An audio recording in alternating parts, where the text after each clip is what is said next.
Welcome to Dem Boyz, a podcast that is ready to get hurt again.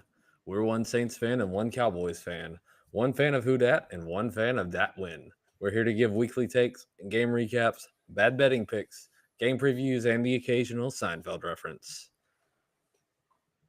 This week, we start our divisional previews with the AFC and NFC East. And in that vein, our patron Saint/Cowboy is someone who also played for 3 of the 4 AFC East teams. That gentleman is fullback Darian Barnes, a native of Toms River, New Jersey. He attended Rutgers University on a football scholarship. Did not play as a freshman. He had 20 carries for 50 yards as a sophomore. Sat out his junior season and then transferred to Hampton University, where as a senior, he appeared in 10 games and accumulated 27 carries for 93 yards, 1 touchdown, and 1 reception for 7 yards. In July of 2022, he was signed by the New York Football Giants as an undrafted free agent. September of that year, he was waived by the Giants, but signed by the Buccaneers the very next day and ended up being a member of the Super Bowl 37 championship team, contributing mostly on special teams. Barnes played for the Bucs again in 2003 until he was placed on IR in December. And then on April 25th of 2004, he was traded by the Bucs to Brandon's Dallas Cowboys along with a seventh round pick that eventually would turn into Patrick Creighton. And Barnes would play the entire 2004 season with the Cowboys. In 2005, the Cowboys waived Barnes, who then signed with his first AFC East team, the Miami Dolphins. Barnes would remain with the Dolphins through 2006. In March of 2007, he moved to the New York Jets, where he played this 2007 season before being released in November. January of 2008, Barnes signed with his final AFC East team, the Buffalo Bills, but was released 4 games into the season on September 30th after suffering a sprained right foot injury. October of 2008, Barnes was signed by the Detroit Lions, but he was released on November 11th. A week later, November 18th, Barnes was signed by the New Orleans Saints, where he reunited with Sean Payton. You may have heard of him, who was his offensive coordinator with the Cowboys. The Saints waived Barnes on December 21st of that year, re-signed him to a futures contract following the season, but then finally released him on July 23rd of 2009. Barnes would finish his NFL career with 5 rushing attempts for 10 yards, 16 receptions for 121 yards, and 1 receiving touchdown. And Brandon, I think you'll like this. His 1 receiving touchdown was scored on Thanksgiving 2004 as a member of the Dallas Cowboys against the Bears. We should. I want to pause here because I was looking through the show notes as you were putting this together, and I saw this, and so I thought I remembered this game, but I thought the Cowboys lost it. But this is one that the Cowboys and Bears played on Thanksgiving that the Cowboys actually won. But going back and looking at this, at the box scores and the game logs for this is like staring into the abyss because the players on the Bears side of this, like their quarterbacks were Craig Krenzel and Jonathan Quinn. Thomas Jones was on here. Former Cowboy legend Anthony Thomas as well. Their leading receiver was Thomas Jones with 4 catches for 48 yards. The Cowboys started Drew Henson, who was pulled after going 4 for 12 with an interception that was returned for a touchdown. Vinny Testaverde came in and led the Cowboys to victory. Julius Jones and Eddie George were the running backs. Nice. The receiving options here were Cowboys and future patron Terrence Copper, Keyshawn Johnson. Terrence Copper, you said? Terrence Copper. I don't know. Former Saint. We haven't gotten to him yet. We have not. So on the upcoming season, he's coming. And then Quincy Morgan, Jason Witten had 3 catches for 17 yards, and then Darian Barnes had the 1 catch for 5 yards and a touchdown. So what you're telling me is this was probably not the most watched Thanksgiving Day. It was. This is one where you were hoping to have that tryptophan induced nap during it. Must miss. Must miss, exactly. We need to get that sound clip for the season. I was going to give a shout out to Andy, the Bears fan. Andy, if you remember this game, let me know. So I'd like to hear it from a Bear. Because if the starting quarterback matchup was Drew Henson and Craig Krenzel, yeah, man, that's you don't get any more must miss than that. And think about this, boys and girls. This was back in the day where there was no nighttime Thanksgiving game. So this was the last game that you saw on Thanksgiving. Was that game that Brandon just described? It probably brought your Thanksgiving lunch back up. Hopefully the Lions game. I'm actually curious. Well, I'll look it up here when we transition to the next segment. But I wonder what the Lions game was like that day. Getting back to Mr. Barnes here. In 2010, Barnes played in the UFL for the then Florida Tuskers, who were coached at the time by Jay Gruden. So Barnes was coached by both John and his brother Jay at one point. After football, Barnes created a comic book called The National Triumph League, along with a partner which sees professional athletes blessed with superhuman talents. In 2013, Barnes began coaching high school football, starting at his alma mater, Toms River North, as an assistant coach. In 2014, he was named the interim head coach at Colts Neck High School, promoted to permanent head coach in 2015, and he resigned after the 2017 season with a career record of 8-22. And finally, in June of 2020, so about 5 years ago now, Barnes competed on the 20th season on the Food Network show Worst Cooks in America. So there you go. I'm Paul the Saints fan. I'm Brandon the Cowboys fan. We're your hosts. Izzy, what time is it? Yeah, that's it. It's go time. Let's see you lift that. Mr. Vanderbound, please. It's go time. This one's for you, Pop. It's go time. It's go time. Ooh. You've been married 3 times. That's it. It's go time. It's go time. So Paul, I looked up the Lions game. It was not any better. It was. Hold on, wait. Is this Charlie Batch Lions era? No, this is actually Joey Harrington. Oh, Joey Harrington. That's right. Because that's right. So it was. Who did they play that day? They were playing the Peyton Manning-led Colts, who scored. I think I remember this game. Yeah, they scored 41 points in 3 quarters. Peyton Manning threw 6 touchdown passes, and the leading scorer for the Lions was Mr. Jason Hansen, who kicked 3 field goals. Yeah, I definitely remember. This was like the. Yeah, I definitely remember this game. I remember because the Lions were wearing those old school, I think, blue and gray uniforms. With the plain helmet, right? Yeah, with like a plain helmet, and Manning was just throwing it all over the yard. No regard for Jim Sorgi got into this game, so that's how you know it was bad. Yeah. See, 2004. So this is 2 years before the Colts won the Super Bowl. Correct. 6. Ooh, so that was probably it was that Joseph Adai or was that Edgerrin James? Edgerrin James was still there at that point. Adai came maybe the next year or after that. Live and let it die. Live and let it die, yeah. All right, so a few housekeeping items before we roll on here. Got a lot to get to tonight. If you'd like to contact the show, you can do so at blessdemboys@gmail.com. BLESSDEMBOYZ. We're on X at bless_dem_boys. On Blue Sky also. You can follow myself. I'm at Paul Elliott _316. That's PAULELLIOTT. Brandon is at Ball from Grace on X. As I mentioned, we are on Blue Sky also. If you're watching us right now on YouTube, first of all, thank you. You can also check us out, on Spotify and Apple.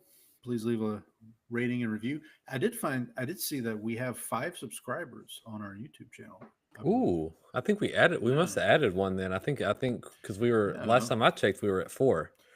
Yeah, I don't know how to check who is our subscribers, but yeah, they won't let you see that information. That's classified. But whoever you are, we salute you. Thanks for getting in on the ground floor with us here. So I thought of someone we should try to get to follow us now. Oh, go ahead.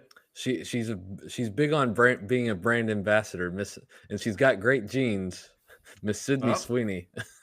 There you go. There we go. I did want to mention Mr. Barnes, our patron saint. I did follow him on there X you go. From our account, from the show account, and then also from my account. He's at Darian_Barnes, I believe. He doesn't have a lot going on there, but we need to like tweet out who we need to start tagging if we can find them, the people that we use as the patrons. And then maybe find a picture, because I did somebody because I found his X profile on Wikipedia, and then I searched Darian Barnes on Twitter, on X, and somebody had tweeted out like, "Hey, remember this random fullback from whenever?" So, yeah, we need to see if we can find a picture of him in Cowboys and Saints uniforms. Oh, absolutely. Tweet out like a side by side. So yeah, shout out to Mr. Barnes if you're out there. Hopefully he's doing well. So please like, share, subscribe, leave a rating and review. Tell your friends, tell your enemies, tell the bots. Shout out to everyone out there. We'll get to the football in a second. Like I said, we are going to be previewing the AFC and NFC East, but first, we at Dem Boyz pride ourselves on being able to talk about other things. But enough about fish. I can discuss other things, It feels good to have the soundboard back. It does. I'm glad you're at the controls and not me. Apparently I wasn't apt to be doing that. So you just gotta turn the live button on. I think that's what was missing. Oh, is that what it was? I think so. Okay, fair enough. All right. It's like Jerry says when your car breaks down and you start looking under the hood. It's like, what are you looking for? A giant on-off switch turned off. Giant off, turned off. Yeah. You put up the hood. That's good because it obstructs her view. Yeah. Exactly. All right, Mr. Wizard, what you get up to this week? So I'm going to lead off with the big ticket item. I knocked off another movie on the top 100 list. I knocked off number 1. My wife and I watched Parasite this weekend. I'm very interested to hear your thoughts. Man, that was an excellent movie. And it just felt like when they got to the dinner scene at the house, like that felt like it's like something. This is where it goes wrong. Like, this is what they got all the stuff on the floor. They're making a mess. And it's raining outside. And you're like, okay, this is it. But then like you expect the family to come back, but then the old housekeeper showing up. Yep. And then in the basement, and then everything is off the rails from there. Like it does such a good job of like building up, and then like it gets to that point, and then it's just like bam, bam, bam, bam, bam. Yeah, and then the last like 30 minutes, 20 minutes, like from the birthday party onward, it's just like hold on to your hats, man. Yeah. Well, and then like when the sun goes down there with the rock, and then like he escapes it first, and then like he's running, but the like chain is like still dragging behind him. You're like, grab the chain, pick up the chain, pick up the chain, pick up the chain. What are you doing? Oh, yep. Man, that the guy in the basement's eyes, he just had like his eyes are just like so big and creepy too. So I'm just checking on Letterboxd to see if any of my friends had this rated lower than 4 or 5 stars. Like they got a couple 3. There's a couple 2s. Yeah, I'm who's giving this a 2? Someone who doesn't like reading subtitles, apparently. What kind of friends are you? You're got a real Algonquin round table over there. What I love, my favorite is when somebody will give something 2 stars, but they'll like it. They'll You know, it's like, well, of course I say that. I've probably done that too. I know I've 2 I know I've stars. rated something. 2 stars, good Yeah. enough. Yeah, good enough. I know I've rated something like 2.5, but given it a like just because it's like, I forget what movie it was, but it's like the best 2.5-star movie you could ever watch. You know what I mean? Right. Or you went in with low expectations and like Yeah. so you ended up liking it, but even though Yeah. you know it was like a bad movie. Yeah, you weren't expecting Citizen Kane or anything like that. Yeah. Like Rochelle. Right, exactly. So we had a pretty busy weekend. So Friday night we took the family to Miller Outdoor Theater and saw As You Like It, which is a Shakespeare play, and so it's like free. You just like sit out on the lawn, took a picnic, and then like just snacked. Got some popcorn from the stands and just did that. So we got home like really late, and then the kids were like exhausted the next day, so they like slept in, which is also nice. And then me and my wife napped on the couch, and then Saturday night one of my former coworkers every year kind of hosts like a house party at her place. So we went to that. Before we did that, we went to dinner at like one of the Houston Restaurant Weeks. We went to this place called the Blind Goat. Are you familiar with this? Nope. So have you ever watched MasterChef? No, I know of what you speak, but I've never watched. Okay, so there was one contestant who's from Houston and she's blind, and she like cooked on the show, like yeah. So she was. Like, I'm so used to hearing cook in that connotation of like, man, he was really. They let him cook on this. Oh man, she cooked. Well, she actually cooked. She ended up winning she won the competition. But it's like a Vietnamese restaurant, so we went there. And we actually ended up like we tried not to make a big scene, but the chef was like sitting at the table next to us, like sampling dishes, and so like that was cool. And my wife was like trying not to fangirl over it. So we did that, and then today I sent you. Was it like her Keith Hernandez, like when Jerry met? Yeah, basically, she was at Game 6. She was at that restaurant. Yeah. So that was really good. And then today I sent you a picture from an album that I decided to revisit because oh gosh, the comedy podcast that I listened to, I don't remember how it came up, but the song Ball with the Ball came up, and one guy was like, that first album was good, and everybody else was like, no dude, it's not.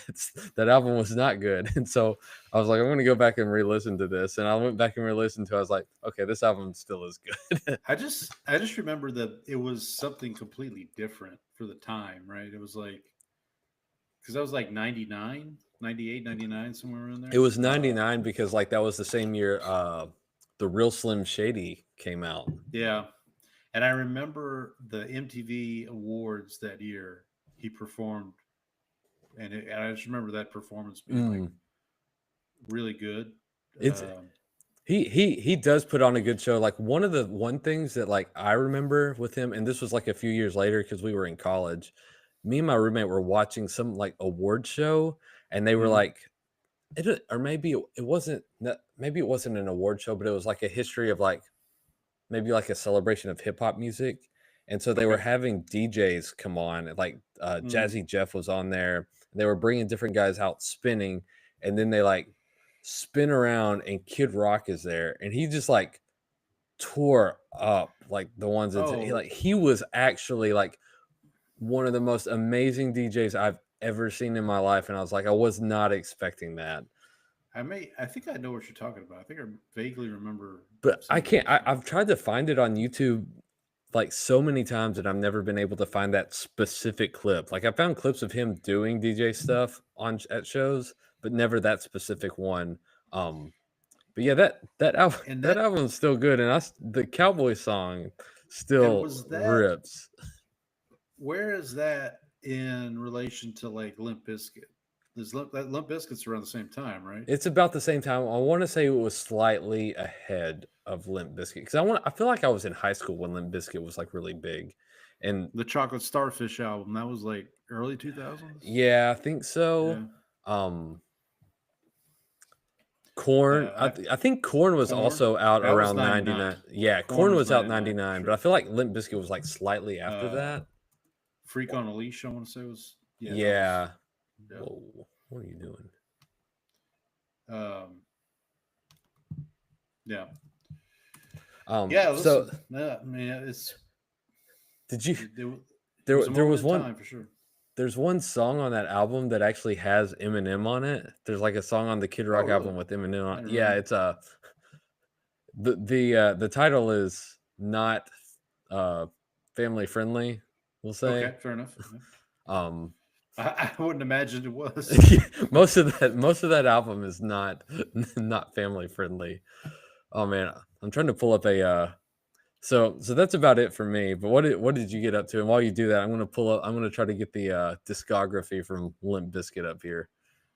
Yeah, 1 second. Just reposting our tweet there. Okay, so rounded out July from a movie perspective, watching a 3.5-hour epic, Once Upon a Time in America, with stars Robert De Niro and James Woods. It's directed by Sergio Leone, who is also the director of Once Upon a Time in the West.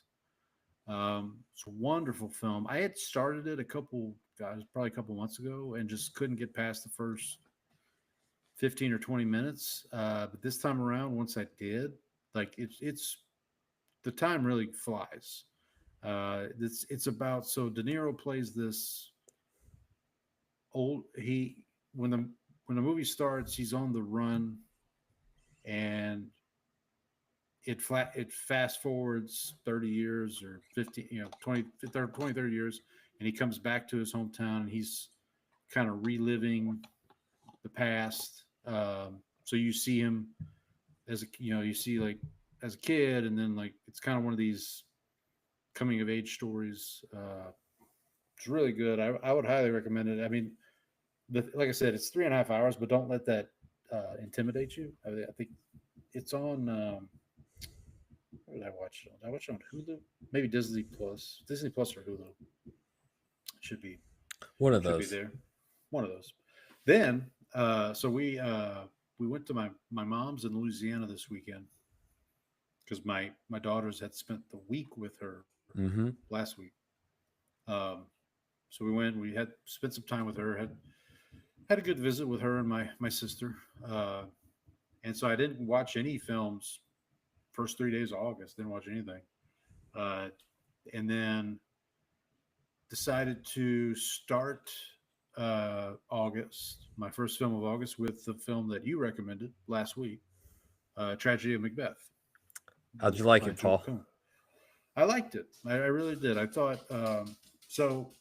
upon my initial watch, was really blown away by Denzel. No surprise there. Mm-hmm. The Catherine Hunter, who played the witches and the old man, phenomenal. She is my favorite part of that, just because of the way that she like changes the voices to like give the appearance of 3, 2 is like incredible. I didn't have any problem with Frances McDormand as Lady Macbeth. Yeah, I thought she was fine. But then I listened to when I was done, I listened to a podcast kind of talking about the movie, and they didn't like her performance. Huh. But I thought it was. I mean, it wasn't the strongest part of the film, but it was. No. I'm not a Shakespearean scholar by any means. Like I know Macbeth. I know the basic story. I will say the guy who played what's his name? Is it Riggs? Not Riggs. We're gonna have a Travis Meadows situation going on. It's happening. It's happening. Was it Banquo? No, Ross. Okay. You know who Ross is? He's like he's kind of like he's almost like he kind of sneaks around. He kind of plays both sides. Oh, yeah. I know who You know you're what I'm talking talking about. Yeah, I never remember his name. But he was in he's got like the beard and like he's the Yeah. one that gives the bad news to Macduff about his Yep. family being slaughtered. Yep. He was in the Cowboy Bebop TV show, like the live action, which was pretty rough. But anyway, the actor who played him, Mm-hmm. the whole time, he looked like, I don't know if you remember the soccer player Clint Dempsey. Yeah, He played for the. He looked East, like East Dempsey. Texas from Nacogdoches, Yeah. by the way. From Nacogdoches. Yep. Don't absolutely. tread. Don't tread. No. All respect to Clint Dempsey. Are you familiar with the song? Don't tread. Don't tread. No. Clint Dempsey has a rap song called "Don't Tread." Oh, did not know that. Yeah, Man see, of many talents, I've enlightened you now. Yeah. I've been enlightened. I'll have to send. I'll send that over to you. Oh, I'm expecting a tweet, or a text. Okay, so then continued on with. Oh, actually, before I get to the Criterion Challenge, watch the Naked Gun, not the new one, the original. the original, because I do want to go see the new one, but I just. So I've heard that the new one is actually fantastic. Yeah, I've heard that too. I'm optimistic based on what I'm hearing.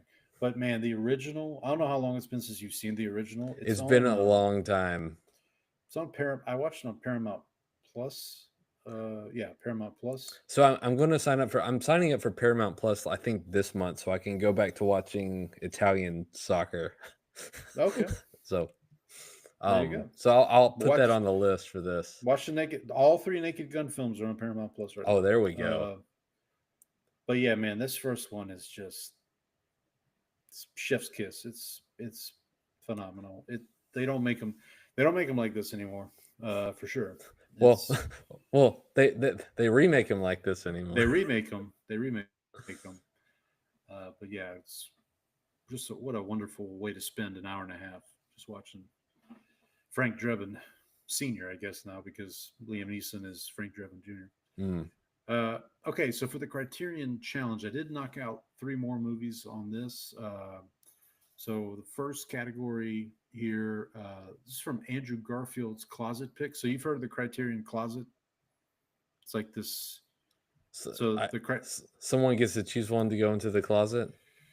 No, so they go into, like in this case, Andrew Garfield, they do this on social media. They'll go into a closet that has all the Criterion Collection DVDs, and they'll actually go through and pick what they want. So one of his picks was this movie called Happiness. It's from 1998. Speaking of like late 90s,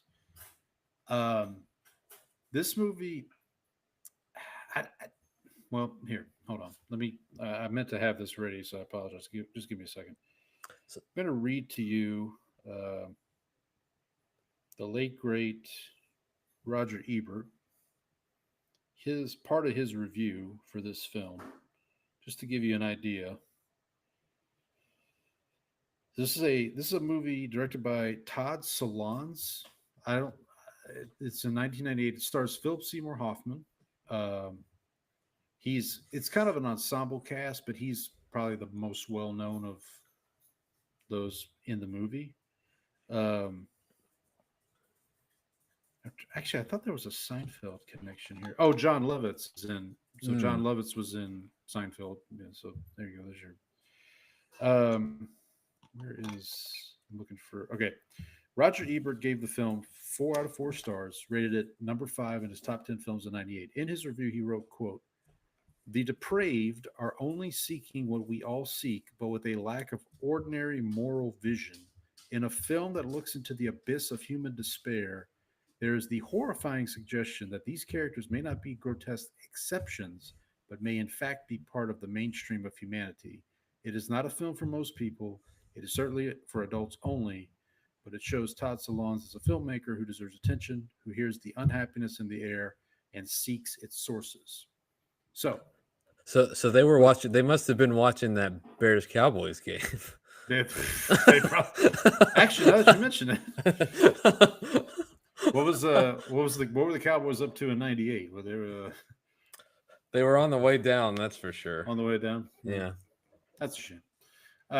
So I'm not going to say I recommend the movie, but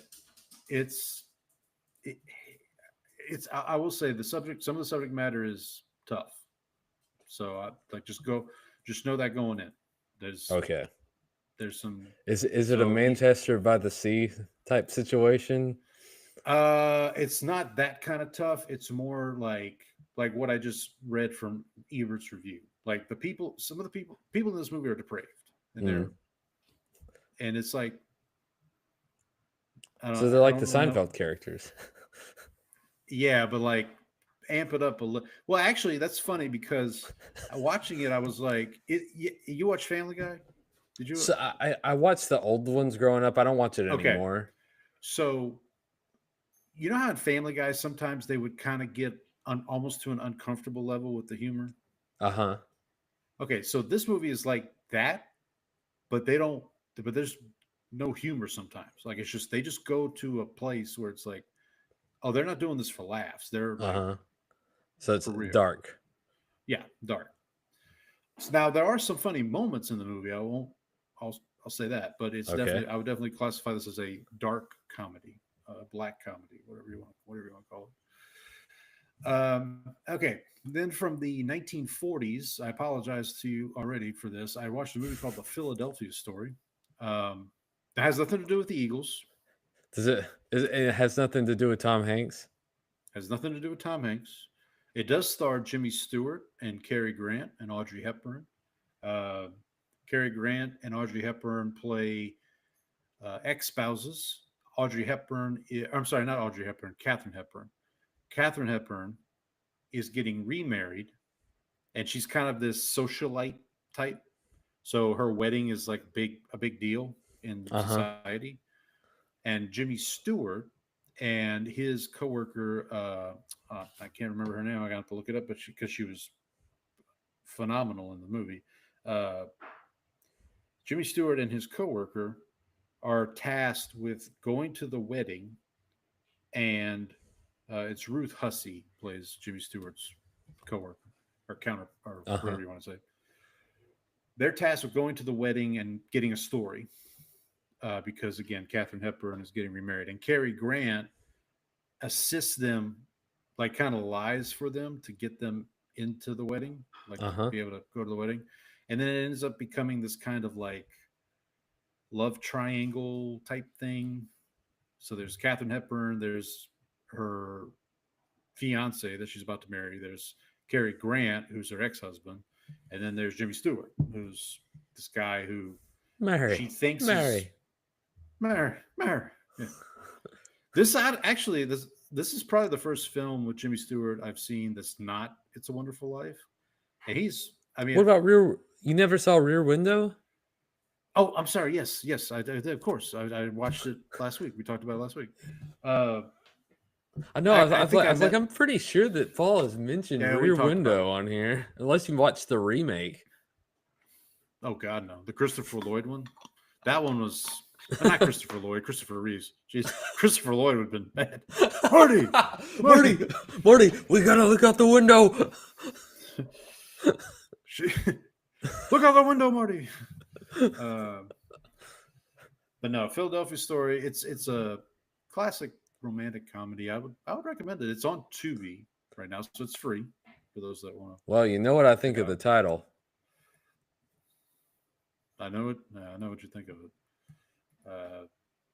And then the last one for my Criterion Challenge this week. Have you heard of Celine Song? The director Celine Song? I've heard of Celine Dion's songs, but I've not heard. Okay. Unless her middle name is Dion. No. Another bullseye. No, Celine Song directed a movie I talked about probably a month or two ago, Past Lives, and she directed a movie this year called Materialists, which I have not seen yet. Oh, I read something in there because they talk about salary or something, and that was a big deal. Oh, no, I don't know. I read an article in the New York Times about it.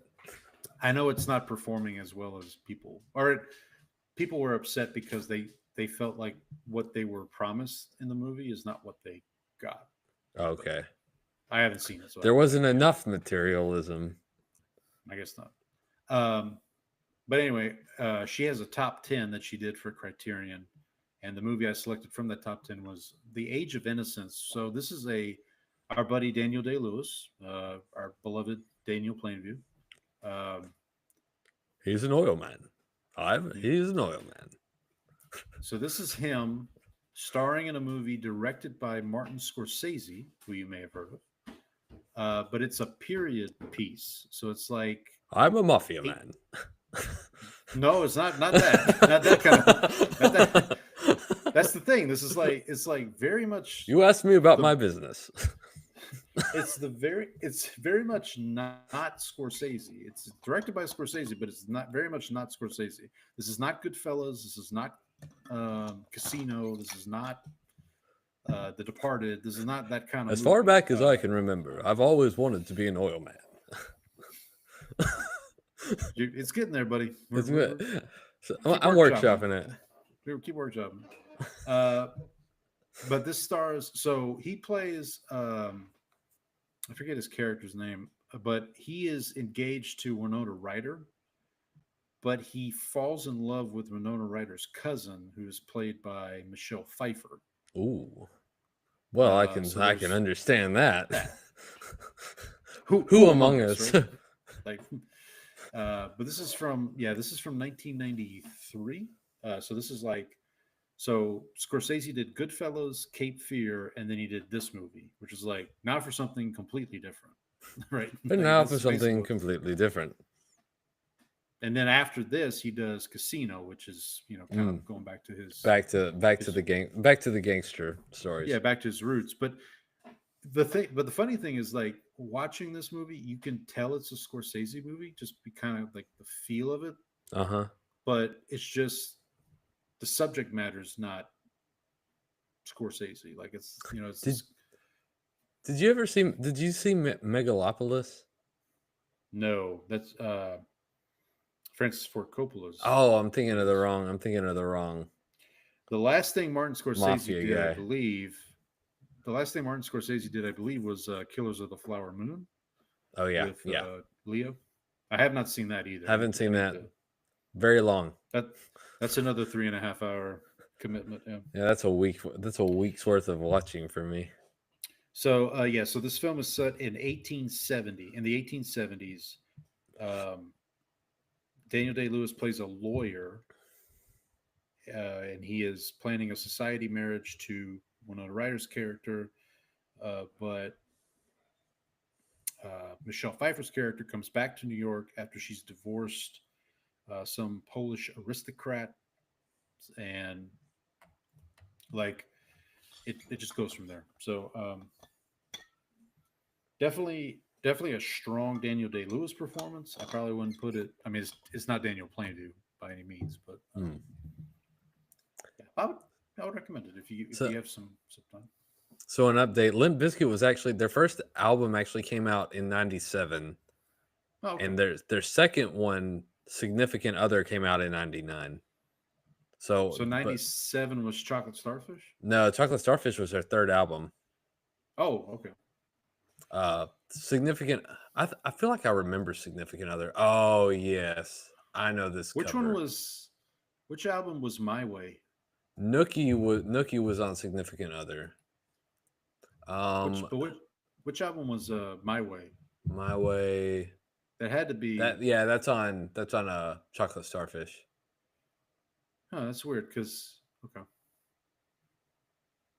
What year did Chocolate Starfish come out? That was 2000. So it was like the year after. Okay, that makes sense. Yeah, so it was pretty it was pretty soon after. The reason I remember is because WWF used My Way in a package for WrestleMania 17, which was 2001. And Limp Bizkit, I think, at that WrestleMania played The Undertaker to the ring because he was using one of their songs as his entrance music at the time. So The Undertaker. Yeah, this is when he wasn't dead. Like he wasn't a dead guy. He was like a biker badass or whatever. Paul, I have good news. Okay, go ahead. The Rangers have defeated the Yankees 2-0. I don't know what made me just think about this. When I was at the Astros game last weekend, or not this past weekend, but the weekend before, I told one of my friends, I said I wanted to yell out, "What the hell you trade Kyle Tucker for?" There you go. You got I'm a sure that rocket would've- phone on. Speaking, you sent me that the Jason Alexander post from the Astros. Did you see the caption? Yeah, but I feel like you need. Makes no sense. Yeah, I know you need a George quote for that, not a. So for the folks They all listening, got bread. Everybody Right. else got bread for free. Although I don't know if that translates. that doesn't work either. No. So for those listening, the Astros have a pitcher by the name of Jason Alexander, who is the actor who played George Costanza. No, he's not the actor who played George. not the same. Costanza. Well, he has the same He has name. the same name. To clarify. Fair enough. That's a good clarification. Thank you. Jason Alexander, the pitcher for the Astros, shares the name with the actor who played George Costanza. So he had a good game against the Marlins where he went like 6 innings and gave up didn't walk anybody, gave up 1 hit or something like that. And so the Astros put it on social media, a picture of him with his stat line and the caption, "No soup for you." But as Brandon just mentioned, like that's not George's line, that's the soup Nazi. So Right.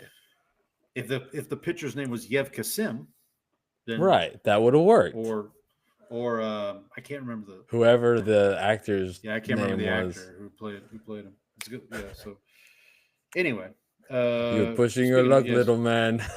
Pushing your luck, little man.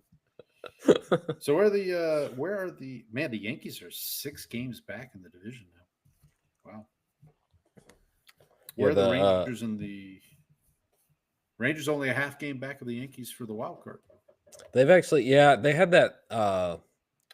They lost 3 out of 4 to Seattle over the weekend, but they were, I think, like the first game was like they lost 6-0, but then like 2 of their other 3 losses, or 2 of their other losses were like 1-run games, so it was like very close, and it was in Seattle. Yeah. So should also mention the Astros welcome back to Carlos Correa. Oh yeah, I saw somebody posted a fake, like one of they'll do like a fake quote thing with like a player, and it said I'm excited to know what pitches are coming again. Well, they can't outrun those those jokes are never going away. Yeah, man. Never. Yeah, but he's been playing. So they traded for him right as Jeremy Pena was coming off the DL. So Correa is now playing third base with Pena at short. Altuve has been DHing. Well, Paredes, is their normal third baseman, right? Yeah, but he's injured. But how long is he out for? Was going to be my question. For like a while? I think it's a while. Yes. A while.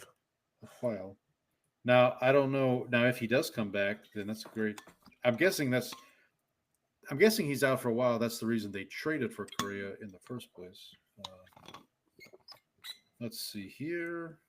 It's always funny because the Astros, like their front office does not seem to be very original, because their entire game plan is like, well, why don't we just go trade for the guys that we used to have that were good?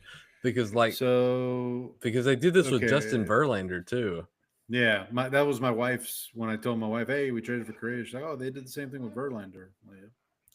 You're right. Speaking of Mr. Verlander, things are not going well out in San Francisco. Yeah. That's a shame. Let's see. I wonder if he's like done anything. Astros general manager Dana Brown said Monday that Paredes received a platelet-rich plasma injection for his strained right hamstring. That's treat the injury. when you're injecting plasma into it, that's where you might as well send the kid to Germany to get the high speed blood spinning thing going on. Well, how do you know that's not where they? I mean that's how desperate Chandler Parsons was at one point. Oh, that's right. I remember that. That's one of your favorites. That's one of your favorite stories, the Chandler Parsons thing. Oh God, yes, Chandler I mean the Parsons. So, like, if let's say Paredes comes back, they also have Mauricio Dubon. He can play the outfield. Christian Walker's at first base. He's not going anywhere. Altuve, obviously. My guess is if Paredes, so Paredes looks like it was second base, not third base. So Justin Verlander has now notched one win. Nice. Just 37 more to go to hit 300. Is he still married to Kate Upton? As far as I know. He's doing okay then. Yeah, he's fine. He's all right. He's good. Who needs 300 wins? Tony? Yeah, he's all right. All right, buddy. Any New other backgammon with Al McPherson. Oh, do you want to quickly talk about your guy, De'Aaron Fox, got paid? Oh yeah, De'Aaron Fox is now signed a. I forgot to get the numbers, but he signed a big extension with the Spurs. Yeah. So he is getting paid a lot of money. Luka Doncic also signed his extension with the Lakers, which sparked a lot of people talking about how LeBron wasn't there. You got San Antonio Spurs star De'Aaron Fox agreed to a 4-year, $229 million maximum contract extension with the franchise. That's quite a bit of money. The max deal has no player option in the final year and secures Fox's future in San Antonio through 29-30 season. So there you go. Paul, I forgot to mention the other day I had like a weird dream. Oh boy. It's about, so we were like getting ready to do the show. Okay. And so we were supposed to have on somebody from the Grizzlies, like their media branch, Grind City Media. So we were like actually having someone on from the show, and I was like, Paul, where are you? And I turned the camera on, and you're like working out like really hard. And I was like, Paul, what are you doing? We gotta go. We're going live in like 5 minutes. And then you're like, hold on a sec. And then it's you started time. And then you started throwing up blood. And I was like, and so I'm having to call the people from Grind City Media. I'm like, we're not gonna be able to do this show today. Hey, you said Grind City. I took it like, hey, I got to grind. You were grinding too hard, Paul. Oh, like I forgot. Like I meant to bring. It's go time. I meant to bring this up. Like I think I have it like happened before last week's show, and I meant to bring it up, but I forgot. But for some reason, that just like clicked right now, and I was like, so, I sent you a text or an Instagram post. There was a guy at the gym, and he had a sweatshirt on that said Mandelbaum Gym, and I texted it to you and said, "It's go time." It's go time. That's right. Grab your jock if you need one. All right, buddy. Do we want to start our divisional previews? Yeah, let's get into it's time for the beasts of the East. Sure. Yeah. So before we get into this, let's kind of talk through how we're going to do this. So we're going to do AFC and NFC East. We'll start with the AFC first. We are going to go in reverse order of finish from last season. We'll go through each team. We'll talk a little bit about it. I have mentioned this to you, Brandon, offline last week.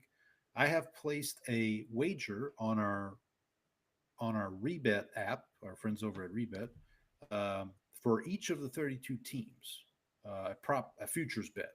So as we go through each team, I will let you know what that is. We'll also talk about over-under. The over-under numbers that I'm quoting are from Rebet. So okay. Keep that in mind. We are in the state of Texas.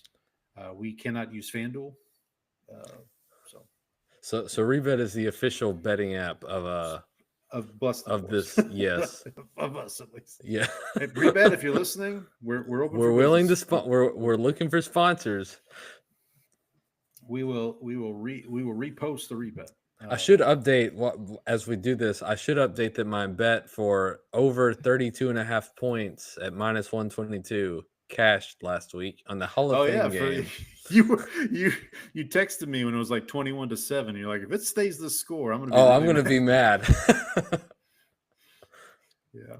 Well, that's good for you, buddy. We get some more maybe we can talk about some preseason bets later here.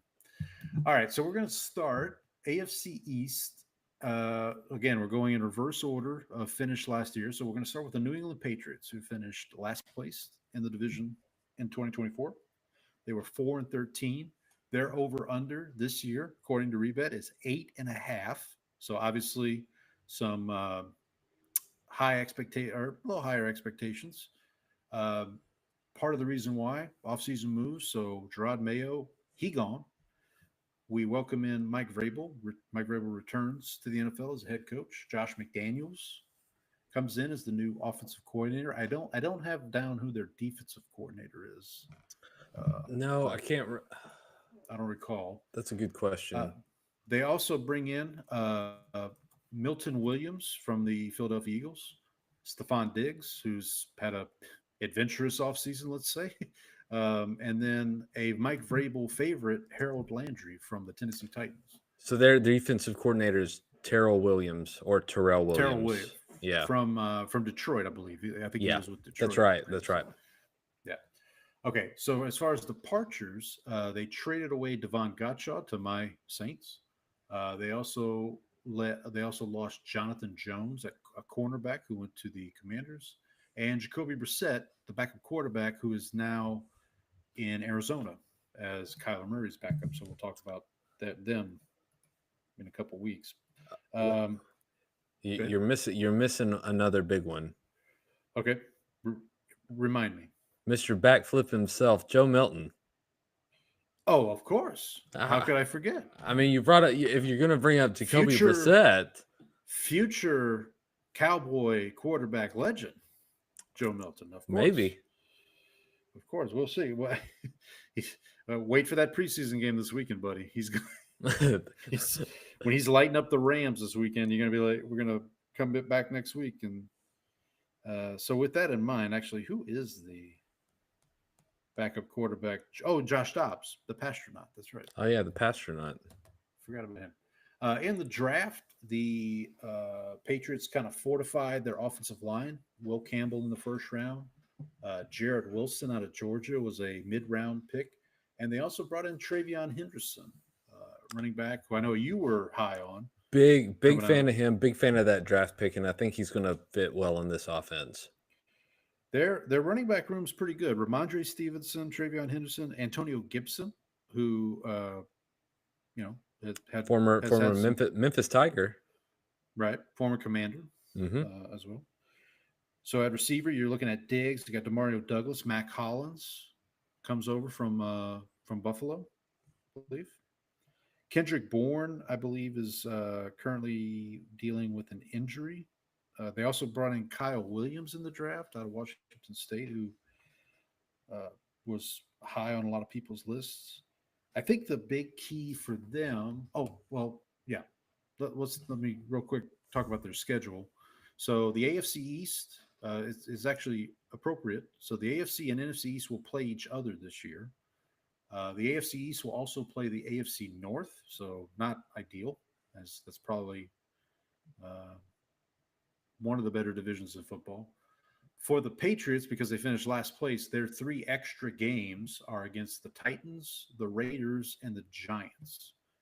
So keep, as we go through, and we'll go through records and all that here, record predictions here in a second. But so that's probably part of the reason why that 8.5 number exists for them. I will say, so I have a bet on them to go over the 8.5. I got it at plus 115 on Rebet. It is now down to minus 101.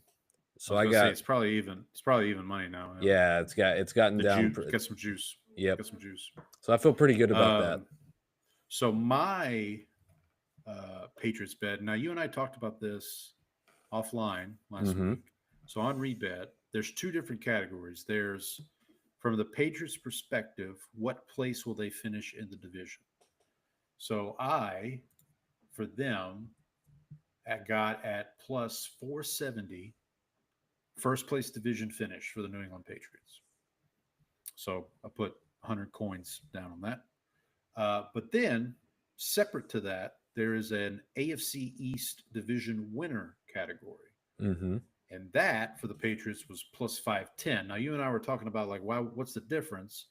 And my only thought would be, it's technically the Patriots and Bills could both have the same record, but the Bills win the division because of a tiebreaker or whatever. So in that scenario, they're technically both first, but they're both first. So you win the first bet, but you don't win the second one. Right. So I went ahead and put 100 coins down on both of those. So the Patriots are definitely in the discussion. I know a lot of people are high on them. I started to think, and I think I've brought this up on the show, I started to think this team, and there's another team that we'll talk about next week in the NFC, that are kind of getting to this range of, if they don't make the playoffs this year, it's a disappointment, which is odd to say for a team that only won 4 games last year. I know which team you're talking about in the NFC too. Right. Yeah, I know you do. I did want to bring up, you brought up our love for the Drake. I don't even like Drake. You don't like the Drake? I hate the Drake. I love the Drake. How could you not like the Drake? Who's the Drake? Who's the Drake? The Drake is good. The Drake is good, Paul. That's Drake the official is stance of the show. Okay, the Drake is good, but I would like to quote here from Warren Sharp on Twitter, who provides some good statistical data here. I had it, now I lost it. Where is it? There we go. So have you heard of this quarterback formula developed by Saints coaching legend Sean Payton? I have not. So basically what it is percent of dropbacks that result in a sack, fumble, or interception. So low scores are better. It's like golf. So to give you some context here, the best percentage in the NFL last year was 4.6%. That was Josh Allen, who won MVP. Ironically, Derek Carr was 5.4%, which that shocked me. So whatever. So that didn't help. No, didn't help. Bo Nix was 6.1%. So, we'll talk about the Broncos in a couple weeks. So maybe some. Oh, dang it! I just lost it. But the reason I wanted to bring this up is because our boy Drake, was 4 from the bottom. His percentage was 12.7. Now, obviously, limited time, but here are the 3 quarterbacks with a worse percentage than him: Gardner Minshew, Deshaun Watson, and bless them boys' favorite, Will Levis. Now we should also talk about this, because like one of the things that we talked about going into the offseason, we knew that they had to fix it, and one of the things that they've emphasized over the offseason has been improving the offensive line. Right. Now they've also, one of the other things they did was, do you remember who his receivers were last year? True. Because he was throwing I don't. he was throwing to Booty. And I mean that, and that was the player's name, and also a good description of what their pass catchers looked like. I think Kayshon Booty. Yeah, Kayshon Booty and a whole lot of other Booty. Hunter Henry was probably their best pass catcher, and that when your best pass catcher is your tight end, you're probably not in a good situation. I think they've added juice to the backfield in Henderson, and I'm not saying I don't necessarily know that they're going to be world beaters from an offensive line standpoint, but they did a lot to address it, and I think with the other improvements that they've made, they've got who was their offensive coordinator last year? Was it still that's another question. Yeah, it was not good. Hang on, I got it. It wasn't Butt Chin, was it? Bill O'Brien? No, it was Alex Van Pelt. Bill O'Brien's at Boston College. He's the head coach. Okay, at Boston okay. College. I couldn't remember if Alex he'd come Van- back to the NFL, but Alex, don't call me Scott Van Pelt. yeah. So I was think the- they've got someone who, as bad as Josh McDaniels, who is the offensive version of your boy Dennis Allen. I knew exactly what you were about. Yeah, who actually will know how to run a competent offense with these guys. I think he's going to be in better hands as well. And so, like, I'm a little just having competence from the top down. I think makes a big difference. Plus, what they did in the offseason, plus any internal development that you get from the Drake. I think that number was bad, but I think there were also a lot of mitigating factors that kind of contributed to that aren't necessarily like a lot of times sacks are on the quarterback, and that we watched them play against the Jets in that bar, and who was it that was their quarterback? That was Brissett. That was pre-Drake. That was pre-Drake, and every time Brissett tried to drop back, he had no time against the Jets. And to be fair, the Jets pass rush is legit. Like they're not a bad pass rush. Real quick, do you want? So here are your 5 leading receivers in terms of yards for the Patriots last year. Hunter Henry at 674, Demario Douglas at 621, Kayshon Boutte at 589, Austin Hooper at 476, and Kendrick Bourne at 305. The Bourne ultimatum. So, and their leading rusher was Stevenson, and he didn't have 900. He had 801. So Drake May was the 3rd leading rusher on this team. Yeah. See, I mean, it's I'm high on them. We'll get to. So what I want to do is we'll preview all 4 teams, and then we'll go through our predictions for finishing. Okay. Because I've got my record pulled up here. Yeah. We'll do that. We'll do that at the end after we preview all 4 teams. But anything else on the Patriots? What we want to kind of talk about? I mean, I think are you worried about Diggs being a distraction? I think Vrabel's going to have it under control. If there's anybody who can manage it, I mean, outside of like Mike Tomlin or something, would be I think Vrabel's probably got the ability to do it. And what's his like contract length there? It's not a long term deal. Not, it's basically a. If they, I don't know if they can get rid of him after the season, but I don't think it's okay. Yeah, it's a 3-year deal. But I don't know, like what are the odds that they can just get out? I mean, there's only 16 million fully guaranteed. Like that's nothing, basically. Okay. Like it's 60 million, but like his guaranteed money is. And they have caps. I mean, they usually have. I know this season, this offseason, they went into the offseason. Their thing is going to be if the Drake does progress like we think he's going to, and he becomes a top 10, even like top 10 half, quarterback. top half, yeah, top half. 10, 15. Oh, but that's the other thing. I need to go through I did my rankings. We'll do that in a second. But if he does become like a top 10 quarterback, rookie contract, you got to strike while the iron's hot. So you got to get the guys in there. The Commanders are finding this out with Daniels, but I want to talk about their schedule real quick. We won't do their predicted win losses right now, but so Spotrac has it as the Patriots can get out of this after 1 year. Okay, so there you go. I found this interesting about their schedule. So they have a stretch starting in week 5. They have 3 road games in a row, which is unusual. However, the 3 road games are at Buffalo on a Sunday night, at New Orleans, and then at Tennessee. And then they come back home last Sunday in October for Cleveland. So that's, while on paper that may look daunting, the teams they're playing, I mean, aside from Buffalo, not terrible. Their toughest stretch, I think, just looking at it here, I mean, they do play teams like Tampa and Cincinnati. They're playing the AFC North, but like they don't play Baltimore until week 16. They play Pittsburgh early, week 3. So they kind of get this spread out. Like they don't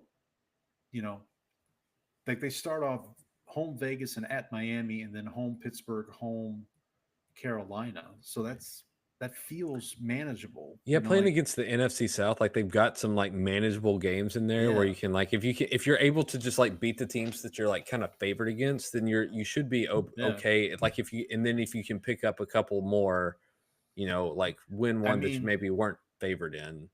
Yeah, I mean, I fully expect them to come into New Orleans week 6 and win. I mean, barring like injuries or whatnot. And of course, Stephon Diggs loves playing the Saints. Back to the Minneapolis Miracle days.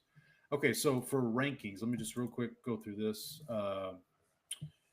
So I went ahead and ranked the teams, the coach, and the quarterback, the starting quarterback.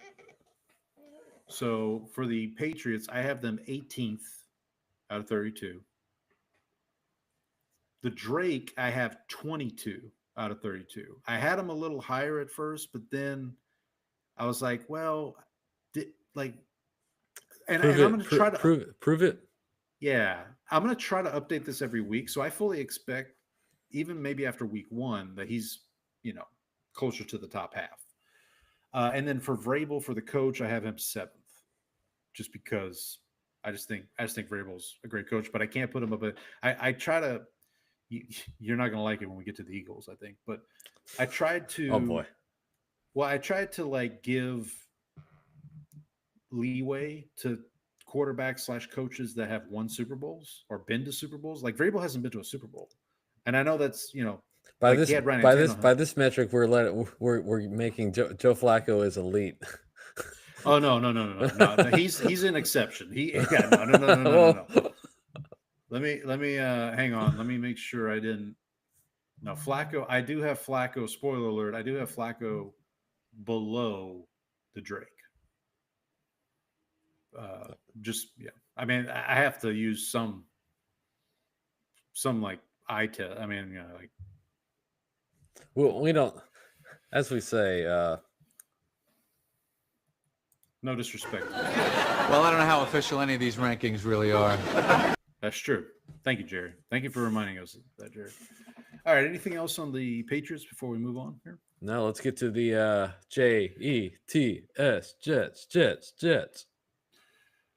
All right. Do you want to roll through their their off-season moves? So they brought in Aaron Glenn as head coach after Robert Saleh was tossed. They signed Justin Fields to replace Mr. Aaron Rodgers. They brought in linebacker Jamien Sherwood, or re-signed him. They signed cornerback Brandon Stevens. Shout out to my fellow Brandon. Departures, obviously the former Green Bay duo of Devontae Adams and Aaron Rodgers, cornerback DJ Reed, and defensive tackle Javon Kinlaw. They in the draft they added Armand Mimbu. He's a Mel Bimbu. He's a Mimbu. Yep. And Mason Taylor. So their 2025 non-division schedule includes the AFC North and the NFC South, and then the Jaguars, Broncos, and the Dallas Cowboys. Yeah. So by virtue of finishing 5-12 in 2024, they get the third place schedule because they finished third place in the division. Their over-under this year is 5.5. Yep.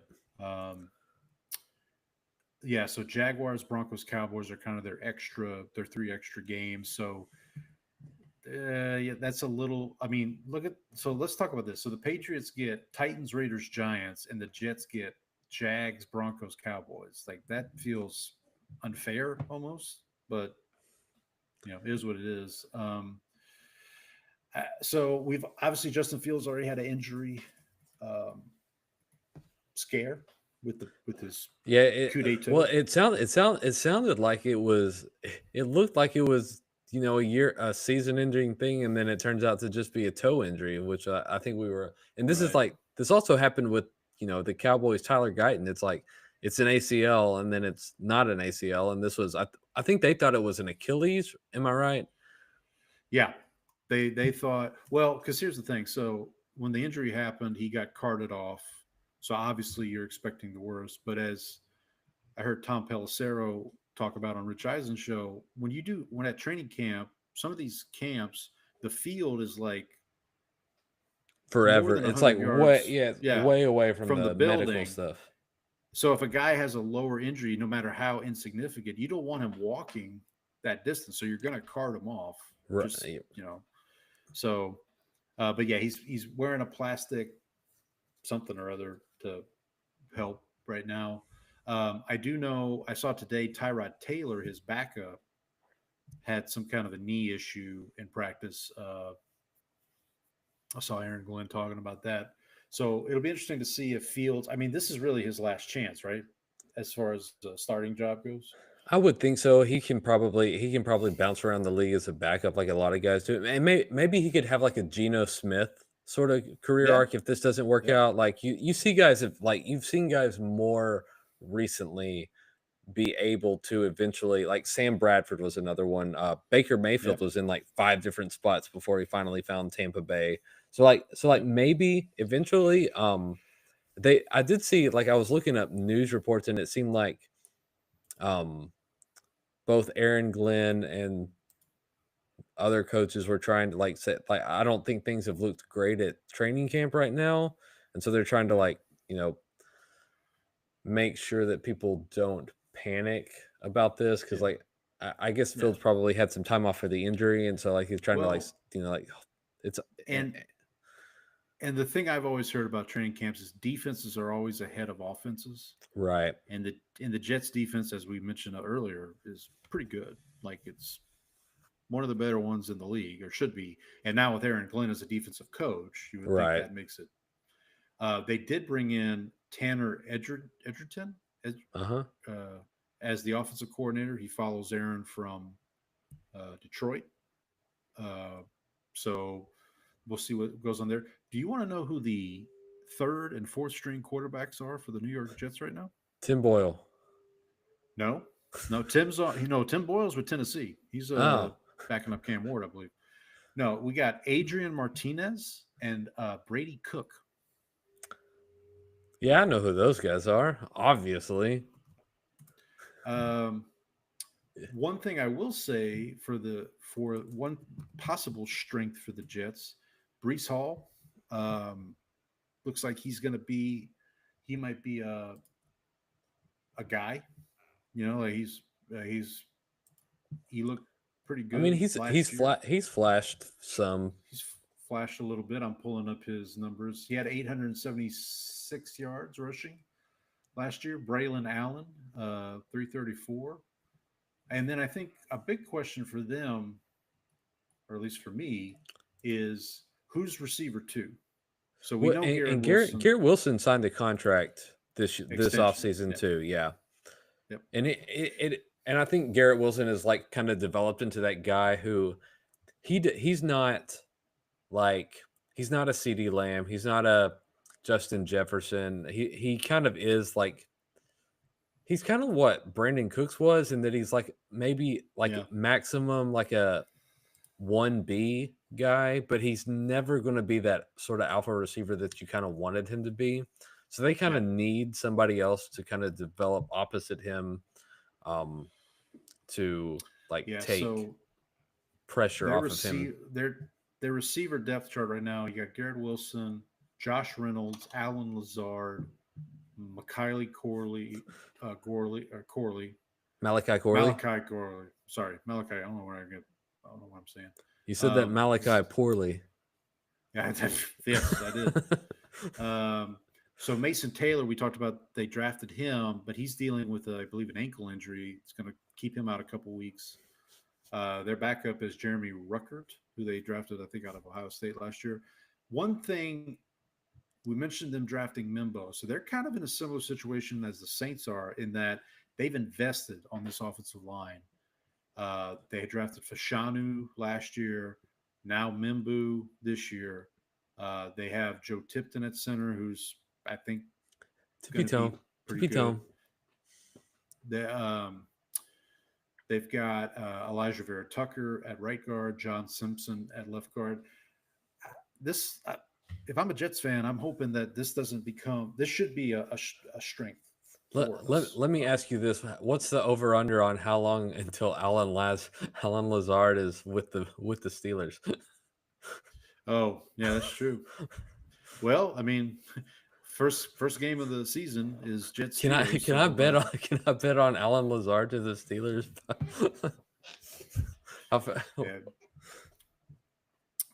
Defensively for these guys, I mean, their defensive line, like I said, one of the best in the NFL.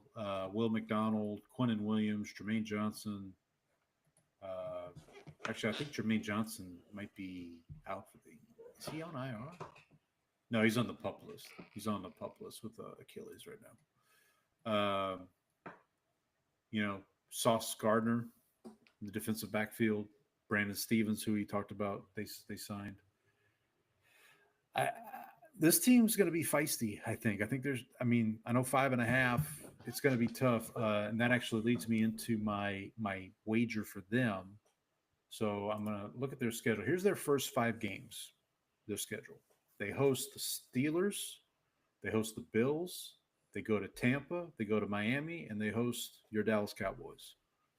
So not easy by any means. So my wager for them was 1 win in the first 5 weeks, and I got that at plus 230. I do think they can beat the Dolphins in Miami. We'll talk about the Dolphins here in a second. They might be able to steal one from. They might be able Pittsburgh, to steal one maybe from Pittsburgh, maybe. It depends. But So, Rodgers is going to come out. It's a double revenge game. Right. It's Fields, and Rodgers. So we'll see. I saw somebody posted a training camp clip of Aaron Rodgers doing some passing drills, and dude did not look very spry. Well, that's a shame. How's his wife? Have we met his wife yet? No, but I heard something about his sister-in-law who was telling him to take a contract or something, and well, no. So this is all just made up.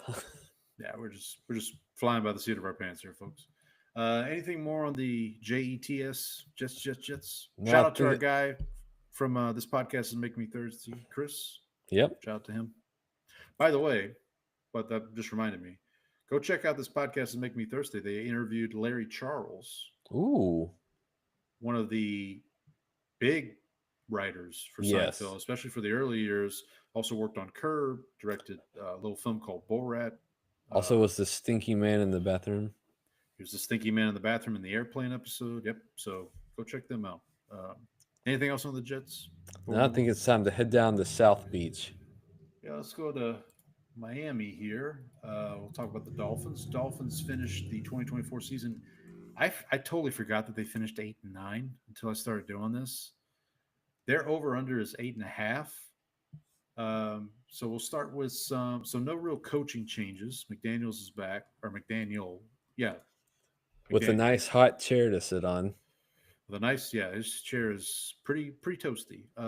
So they signed James Daniels, guard, Kadir Koho, corner, who is now on IR, actually. Safety, Melifonwu. Apologies, I probably butchered that. The Melifonwu was good. I don't know how to. They went pretty heavy on guys whose names are difficult to pronounce here. Kader Kohu and Ifitu Melifonwu. So when I was going through this and I was writing down all the signings, I did the first pass through and I totally forgot about Zach Wilson. Zach Wilson is the backup quarterback for the Dolphins now. Broncos legend. BYU legend. Hide your moms. Yeah. Some departures here for the Dolphins. Javon Holland, Calais Campbell, Robert Jones, Saints legend Teron Armstead, retired. Good old Calais Campbell still He's still out there. Where did he end up? Still cashing in checks, baby. Where did he end up? That's a good question. Where's our guy? Yeah, I'm sure you keep going. I'll look him up. In the draft, I thought they had a pretty good draft, actually. So Kenneth Grant, defensive tackle from Miami. Jonah Savanaia, who's a guard tackle from Arizona, who I kind of wanted the Saints to draft, honestly. Ollie Gordon, running back from Oklahoma State, and then your guy, Quinn Ewers, who I don't know if you've heard, but a lot of good talk coming out of Dolphins camp about Mr. Ewers. So who knows? We'll see what that entails. We mentioned injuries. So Coho, who they signed, is already on IR. Artie Burns, who's their other corner, is on IR. Austin Jackson, who I believe is their starting guard, he is not on IR. It looks like he'll be back for week 1, but he is dealing with a injury. And I apologize, I don't know the specific injury, but did you find our guy Calais? Calais Campbell has made his triumphant return to the Arizona Cardinals. Okay, that's what I thought he was, but I didn't know for sure. So non-division schedule. So obviously, like everybody else in the division, they're playing the North, AFC North, and NFC South. They get a second place schedule, so they get the Colts, the Chargers, and the Commanders. And that Commanders game is in Spain. That's the España, which leads me into their schedule. They've got this this weird stretch where they have technically 4 home games in a row with a bye in between there, but one of those home games, quote unquote, is the Spain game against Washington. So they have week 9, they host on a Thursday night Baltimore. Week 10, they host Buffalo. Week 11, they go to Spain to play Washington. They have their bye, and then they come back the last Sunday in November and host the Saints before going to – they got a 2-game road trip at New York, at the Jets, at the Steelers, and then come back Cincinnati and Tampa. We've talked about this team a little bit during the offseason, Brandon. I am not – this team, this is not my kind of team. I'm not enthused. Not enthused. I mean, listen, I hope Tua stays healthy all year because I think if he does, that at least makes this team interesting. At least makes them. That's the only way they go over is if he stays healthy. And like I have like what faith would you have that he's going to stay healthy given his history? Here's their now. Listen, on paper, I mean, Devon Achane at running back showed some signs last year. Their wide receivers, man, Tyreek Hill, Jalen Waddle, Westbrook Akine from Tennessee. I mean, on paper, now they had to sign Darren Waller out of retirement to play tight end, but is what it is. Their offensive line, obviously, I've mentioned Austin Jackson, who's on their depth chart as their right tackle. He's out. Looks like their center, Aaron Brewer, is questionable right now, at least according to ESPN. They have Patrick Paul, who they drafted out of U of H at left tackle. So I bet the under on this at -134, under 8.5. What is it now? It is -186. So my wager for the Dolphins was 4th place finish in the AFC East at +228. Okay. I could probably look to see what it is right now on Rebet. They just look like a team, and I feel, I don't know if this makes me feel better, but I was listening to, because I had been talking this way, like when you and I first started talking about the season, I was like, man, I don't think the Dolphins are going to be it. Neither of us is very high on them, I don't think.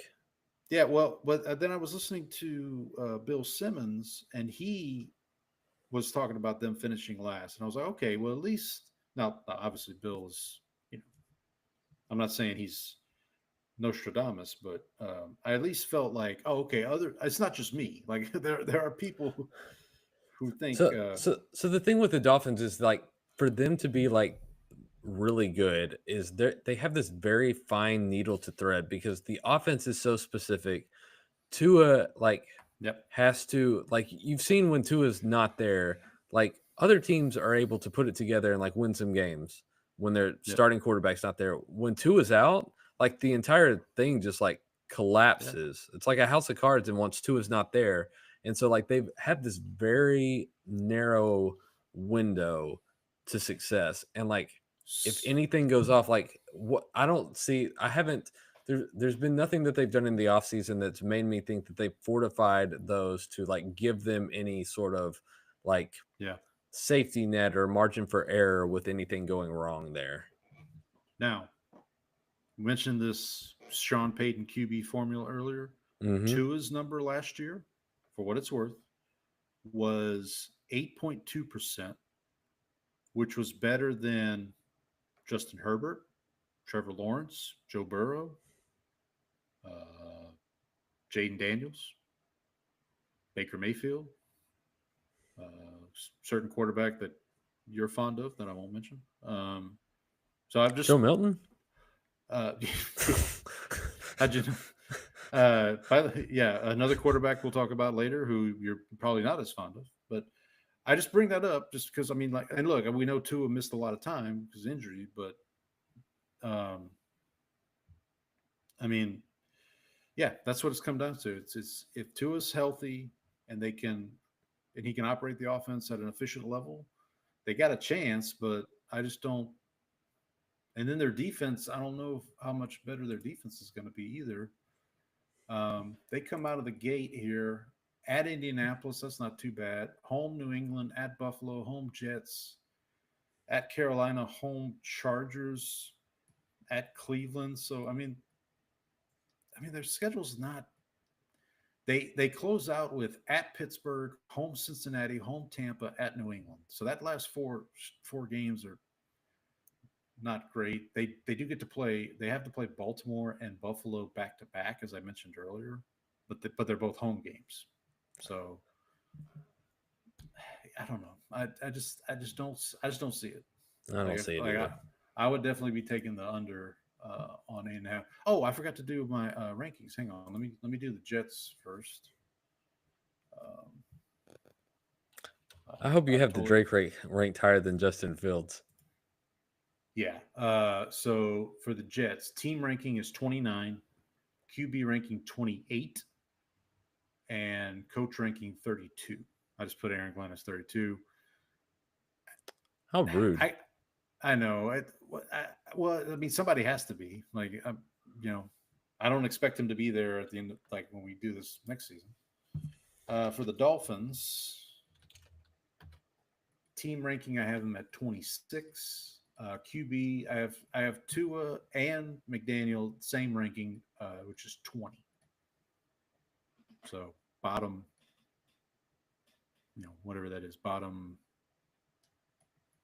third of the league. I'm trying to look. I'm looking at coaches and seeing if I can think of teams that have worse coaches than. I don't know about Tennessee's coach. So here's the thing. All of the first time coaches I kind of grouped together only because, like, Vrabel's different. Like, we've seen Vrabel coach. We've seen, I mean, doing this exercise made me realize why people do tiers instead of rankings, because it's easier. Because, like, that's what I would do. I would put all the first year coaches in a tier and then put, like, the coaches that are kind of had at least 1 year, but they're kind of like on a hot seat type deal. Well, when Aaron Glenn finds out that he's last on your list, he's going to be in tiers too. He might. How could Paul do this to me? Okay, so I thought what we had was special, else? Paul. Well, listen, if he was coaching the Saints, I would have put him higher. There you go. Yeah. Well, that would speak more. That would speak poorly of his decision making skills. Sorry. One thing I will say about going back to the Jets real quick with Glenn, he should get points for what he did with that Lions defense. Yeah, because they were like, he was holding it together with the string and toilet paper at the end. So the Jets defense, should definitely be.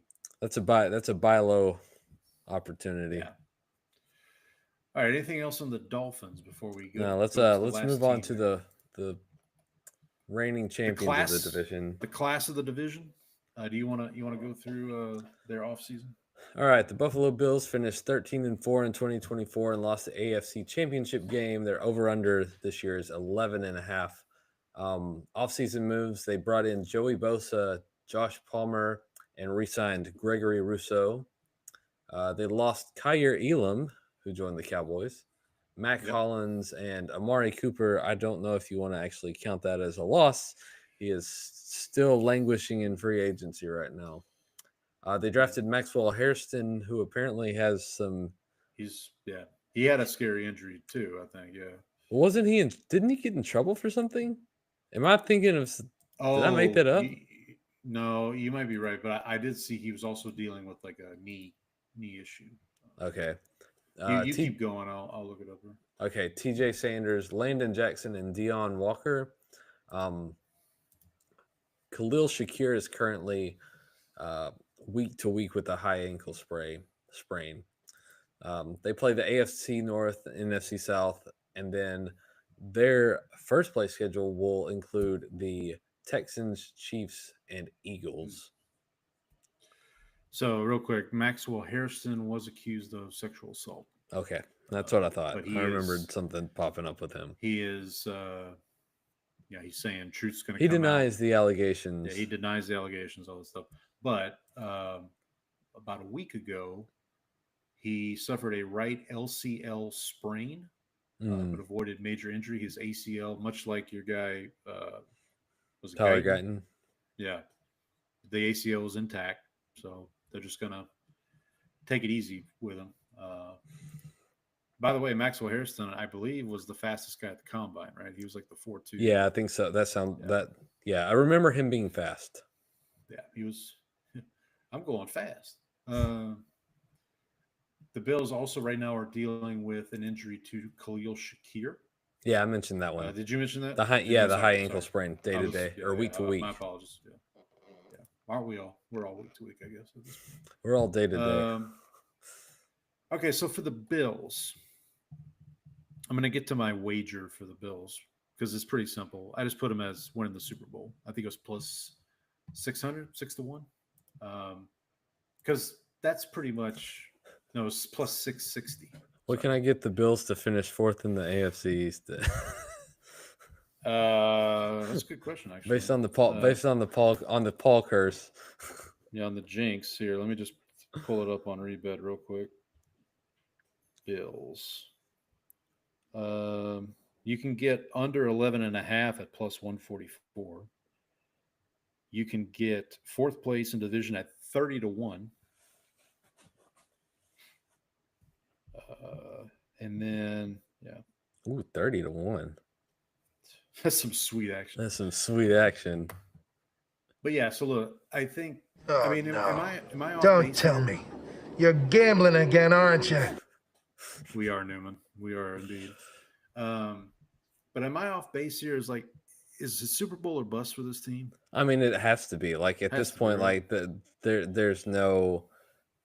I mean, you've reached the AFC Championship multiple times, and you just can't get over that. You gotten over it in the regular season, and you just can't do it in January when it matters. Like that, there's no other thing. I was trying to come up with a comparison for this team and Josh Allen to teams of years gone by. The one I came up with was the Rivers Chargers. Yeah, like those teams, like who would be so good on like both sides. Well, the Bills defense, they've invested in the defense, and they needed to because that was kind of a struggle for a little bit. But going back to my comparison, like Rivers was always a guy who like the Chargers would get just so far, and they couldn't get over that Brady hump, or they couldn't get over the Peyton Manning hump. I mean, they went 14-2. Those Chargers went like 14-2 one year, and then lost to the Jets, I think. Yeah, in like a wild card round or something like that. So obviously brought in Joey Bosa, that Landon Jackson and Deion Walker and T.J. Sanders draft picks should help their defensive line.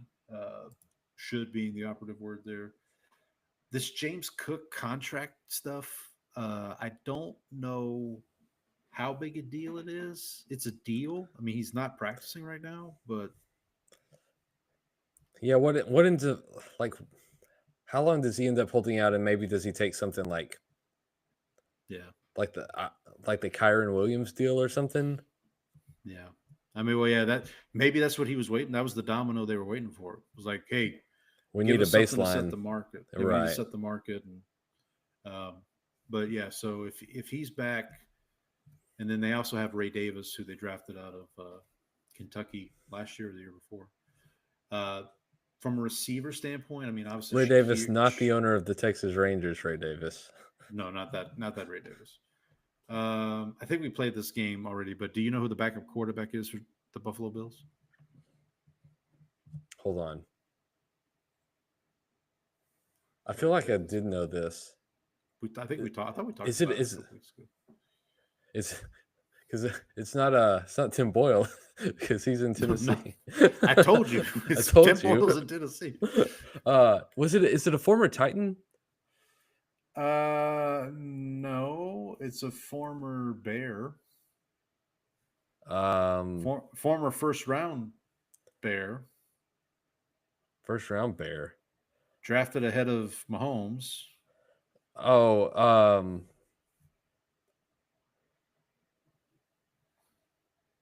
no! Andy, Why? Andy, the Bears fan, screaming at his. He's screaming at me. I have no. I can't Mitchell Trubisky. Trubisky. Okay, I was thinking. Yeah. I was trying to think between him because I was thinking of like the Jets bad quarter or the Bills bad Mike quarterback. White? No, the Bills bad quarterback who was like. Lossman or no, Peterman not Lossman. The one who was like terrible. The Peterman, because he went from Buffalo. Didn't he go to play for Chicago? Oh yeah, he might have. You're right. Yeah, so I think I got my wires crossed on that. So Trubisky's the backup. Third string is Mike White, and then former Cowboy. And the fourth string, I believe, is your guy Shane Buechele. Buechele? No. Mm-hmm. I think I mispronounced his name last time too. Longhorn legend, son of former Texas Ranger third baseman Steve Buechele. Right. Okay, so receiver. So if Shakir is out for an extended period of time, they drafted Keon Coleman. He showed flashes last year. They brought in Josh Palmer from the Chargers. Elijah Moore is there. Laviska Shenault from was it Jacksonville? Previously? That sounds about I think that's right. So, and then I think for them, they're like big target's going to be Kincaid and Dawson Knox. Laviska Shenault, formerly of the Jaguars, the Panthers, the Seahawks, and the Chargers. I want to say he tried out for the Saints too at one point, but that never came to anything. For the Bills, who was the Bills' leading receiver last year? He asked. Wasn't Stephon? No. Stephon Diggs was in Houston last year. It was Shakir. 821 yards. See, that's the thing is they don't really have like Khalil Shakir's like their best wide receiver. They don't really have like A1 type of guy. It's more like it's like a wide receiver by committee, basically. Yeah, their top three receivers were top five, I guess. Shakir, Keon Coleman, Matt Collins. Matt Collins was number 4. Dalton Kincaid was 3. Dawson Knox was 5. And then our guy Amari Cooper was 6. Oh yeah, and I looked Amari Cooper played 8 games. I looked up Amari Cooper like in his stats with the Bills, and it was not good. Yeah, but yeah, so I mentioned my bet for them was plus 660 Super Bowl winner. Let me go to their rankings. I'm pretty sure they're ranked. Oh, yeah, I keep forgetting. Wrong.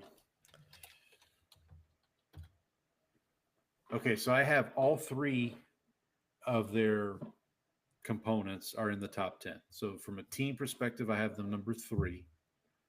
Quarterback, I have them as 4. And coach, I have them as 9. And honestly, I could probably put McDermott a little lower. I was going to say that feels a little high for McDermott. Yeah, I mean, like I have him ahead of. Yeah, I probably could put him a little lower because, like, I have him ahead of Pete Carroll. Yeah, And I have him that's ahead of. well, I don't know. These Well, I have him days, ahead of, like a Kyle Shanahan's two below him. Like that, Shanahan should probably be ahead of him, right? yeah, 'Cause, I mean, now yeah. I can see an argument for him over Carroll. I can't see an argument for him over Shanahan. Okay. Maybe I should make that. We're workshopping. These Yeah, these we're- rankings aren't official. These rankings are not official. And again, I'm going to try to update these. Well, maybe not the coaches, but from a quarterback perspective, though, Allen, I don't know. Like you famously, when Josh Allen was coming out of Wyoming, were not high on him. Well, and I was not. Let me say, one, I was not the only one who felt like that. We were Two, not. for the first 2 years of his career, I was pretty right. Yeah. And so He needed and Brian Daboll to prove you wrong. I was listening to a podcast and they were talking about like, you know, a lot of these quarterbacks that start bad, like then they never like turn it around. Like they're like, well, there's Josh Allen, and they're like, well, Josh Allen's kind of the only one. And I was like, okay, so I got burned by the only guy who ever like turned from a garbage dump into an all pro. Okay. So like I don't feel too bad about that one. Who no, Geno the Smith. the I mean, one Geno I feel Smith was- the one that you should really roast me for is I thought Deshaun Kaiser was going to be good. That's the one. Ooh, Like wow. that's the one I was like wrong. Oh no. Paxton Lynch. That one hurts more. Oh yeah, That was that personal. was your guy. That was your guy coming out of Memphis. Yeah. The only saving grace was that was like I said, and like I said it like during the draft, I said like if we don't get Paxton Lynch, then I'd rather just like spend a mid round pick on Dak Prescott, and so we did, and that worked out. There you go. All right. Anything else on the Bills before we give our division rankings here? All right, let's go.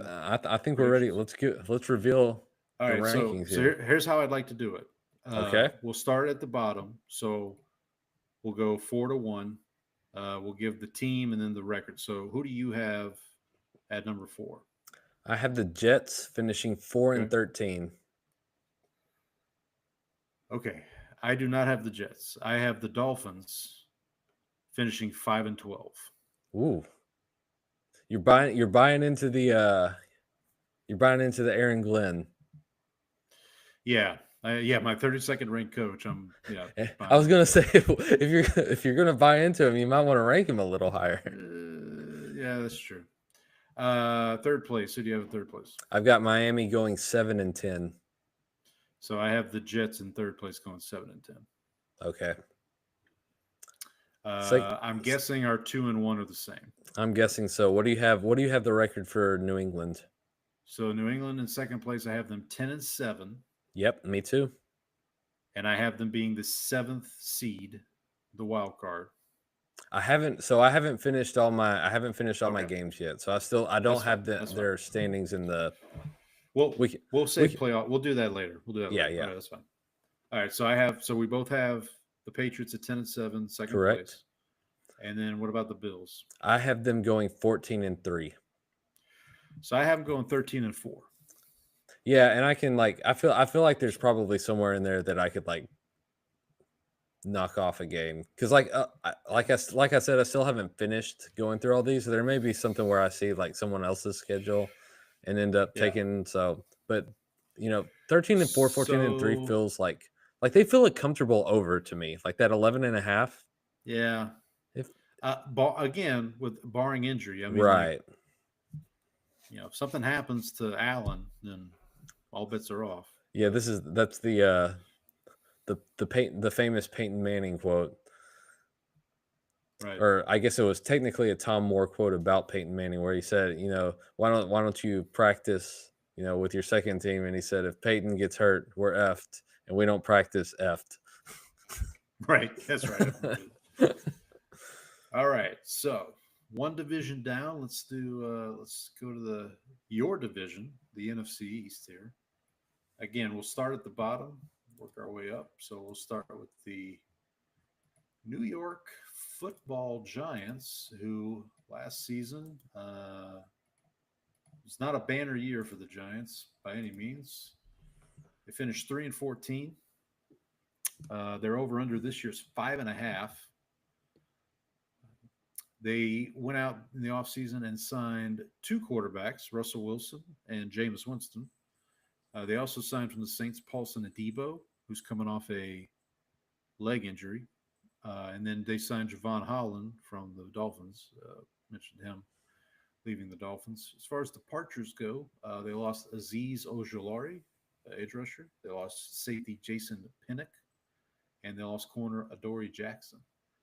In the draft, obviously the 2 first-round picks, Abdul Carter, Jackson Dart. They traded back up in the first round for Jackson Dart. Also got Darius Alexander, defensive tackle from Toledo, who got a lot of buzz going into the draft. And running back Cam Scatabo, who I think you and I were both high on. I've heard a lot of good things about him coming out of Giants training camp. So maybe he'll get some run, pun intended, here. Mm-hmm. Their non-division schedule. So the NFC East this year plays the NFC North, and they play the do they play the AFC West? Yep. I got that wrong. Yeah, that's right. That's right. Why did I? Oh, I thought the AFC East and AFC and NFC East played each other for some reason. Well, I mean, I think we're one of their other games. Oh, that's what it is. Yeah. It's not the division, but it's that like other that extra. Yeah. 17th game. Yeah. Exactly. Yeah. So the Giants. So the NFC East will play the NFC North and the AFC West. So that's not great. That's the 2 best divisions of football, probably, or 2 of the better divisions of football. And then as a result of being in last place, the Giants get the Saints, the 49ers, and the Patriots as their extra 3 games. So yeah, that's kind of a brutal last place schedule. About as bad a last place schedule as you can have. Yeah, that didn't work out very well. No. So for the Giants, and I'm glad you brought that up because like I know the owner came out after last season and be like, all right, like we're gonna keep Dayball and one more shot. But like, man, you look at the schedule and like what they have ahead of them. This feels like setting yourself up for failure almost. Yeah. So their schedule. They open at Washington. Yep. At Dallas. Yep. They come home to host the Chiefs. They host the LA Chargers, and then they go down to the Superdome to visit the New Orleans Saints, and then it's Philly, Denver, Philly. Yeah. So so this leads me into my wager for the Giants. My wager for the Giants is 1 win in the first 5 weeks. Got that at plus 230. It's very possible that the week 5 game, that first weekend in October in New Orleans, is 2 0-4 teams playing each other. I love a good 0-4 team battle. It's very, very possible. And it also might be 2 rookie quarterbacks. You might have Shuck against Dart, depending on how things go. So I'm really curious because I keep when I was filling out the schedule, I kept thinking, I was like, well, how much does having Russell Wilson and Jameis Winston, these are competent quarterbacks, right? They can show up and actually do something. But how much does that move the needle? And if it's not enough, how quickly do we get to the point where, it's okay, that's enough of this. We gotta go to the guy that we drafted. So it's hard. So when you're trying to fill out the schedule, like you do every year, and then I'm trying to do this year. It's what point do you start looking at that, and how do you factor that into? I kind of put the Giants in that feisty category. I think their defense is going to be pretty good. I mean, Abdul Carter and Dexter Lawrence. I feel like that the defense should be a problem. Brian Burns, this defense could be a problem for people. If Paulson Adebo is healthy, Adebo played well for the Saints when he was healthy before he got injured last year.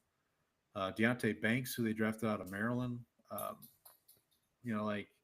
there's pieces on this defensive side. The offense is going to be the problem. I mean, so beyond Russell Wilson, I mean, the starting running backs, Tyrone Tracy, who showed flashes last Yeah, year. Tracy's got something, I think. Scatabo, they have Devin Singletary. Obviously, I'm a they have Malik.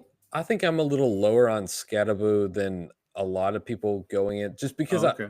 I I don't know how his running style will hold up at Hmm. this level. Like he's Okay. not a huge guy, and I know like he's kind of like his running style is very like punishing, and I think that's for him and others. And I just like I'm not super like he could be fine, but I just don't know. I feel like there's a lot of downside risks that like we're not talking about enough. That's fair. And I mean, right now he's listed third on the depth chart, so he may not even. I think this team.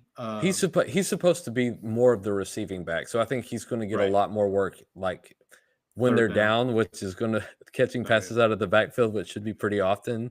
So This team, much like their New York counterparts, they have a star receiver, Malik Neighbors, mhm. and then it's who's receiver two. You got Wandale Robinson, you got Darius Slayton, your guy, little Jordan Humphrey. Who was it? Longhorn legend. Which one of it was the wide receiver who he would have like 20 catches for like 75 yards? It might have been Neighbors. It wasn't Neighbors. It was one of no? the other guys. Well, it was like, was it Wandale Rock? Maybe Wandale. Yeah, I'm gonna have to go look because there was one game where he had, and it was like the most insane number of catches and like no yardage because Daniel Jones just kept dumping it off to him like 2 Oh, yards, right. Yeah. 2 I remember, yards yeah. down the field. And then at tight end, Theo Johnson, Daniel Bellinger. Their offensive line should be okay. The Evan Neal project. Their offensive line I still think is going to have problems. Yeah, which probably mean, and if their offensive line is going to be bad, they're not going to throw a dart. I don't think they're going to throw a dart out with that. They're just going to let Russ, who still at his age can move a little bit. Like He loves to just throw that deep ball. Like that's his entire like I remember someone like talked about like Russell Wilson's like his numbers like in terms of like EPA, and like all of his EPA was basically like long shots down the field, and any sort of short and intermediate passing he was like a net negative. And so basically like he's completely reliant on the deep ball to like provide any value. We talked about this QB stat that Sean Payton came up with. One of the reasons Sean Payton was not a fan of Russell Wilson is because this stat, percentage of dropbacks resulting in sack, fumble, or interception for Wilson was usually high. So for Wilson last year it was 11.1%. For Jameis Winston, it was 12.5%. So, I mean, you're looking at two quarterbacks that, hopefully Dart doesn't pick up their mannerisms. Let's just say. So I figured it out. So it was Wandale. So Wandale had 2 games. One at the end of the season against Philadelphia, he had 10 catches for 43 yards. Wow. And then one against the Cowboys for 11 catches for 71 yards. I remember that. That was like a Thursday night game, wasn't it, or something? Yeah, I think you're right. Yeah, I remember it was like, it was that Thursday night game. Because they just kept dropping it off to him. And because Cooper Rush started that game for the Cowboys, I think. And I remember because you guys were still kind of in the playoff hunt. Like it wasn't still alive. Yeah, still alive at that point. All right, for the Giants real quick. So I have their team ranking as 28. Okay. I have quarterback ranking. So I'm going with Russell as the starter. This is Russell as the starter. I have them at 18. Okay. And then coach ranking I'm having at 21. Okay. So again, I have to give Russell a little benefit of the doubt. I mean, the guy was in 2 Super Bowls once upon a time. I know those are bygone years, but they got to start they got to start somewhere. So, all right, what else? So I did my wager for them. Anything else on the Giants before we? Nope, I think we're ready to move on to my boys. Okay, well, I'll let you take it away. All right, the Dallas Cowboys finished 7-10 in 2024. Their over/under is set at 7.5. I got this at -101 for the over. It is now -165. So got some line value there. Offseason moves, new head coach Brian Schottenheimer, new offensive coordinator Clayton Adams, and new defensive coordinator Matt Eberflus. They brought in Kenneth Murray, the linebacker. Osa Odigizua was re-signed. They brought back Dante Fowler, and then they traded for George Pickens. They also traded for Joe Milton. Zach Martin retired. I keep forgetting about Joe Milton. How do you forget? How dare I? Yeah. You're not plugged into the machine of Cowboys Twitter. I'm not. Yeah, you and Landon, man, you guys were all about it when we talked. They lost Zach Martin to retirement. Rico Dowdle signed with Carolina, and DeMarcus Lawrence signed with the Seattle Seahawks. They drafted Tyler Booker, Donovan Ezeraku, who has been looking good in camp. Siobhan Revell Jr. and Jaden Blue, who's actually also starting to get a little more playing time as training camp goes on. So fingers crossed there. We'll see. So they'll play the NFC North, AFC West, and then the Panthers, Cardinals, and the Jets. I guess we should probably open this with the Micah Parsons discussion. Probably, yeah. So here's my question for you. Okay. I heard someone mention this. Does this become the Emmitt Smith deal where he actually misses games, and let's just say he misses the first couple games, the defense is not looking good, and then Jerry's just like, "Fine, here's your money." Like, I feel like they've wised. I mean, they're idiots, but I don't think they're that big of idiots yet. I mean, they got the Dak deal done, they got the CD deal done, at some point in August. They got the Dak deal done. The Dak deal was less urgent because he wasn't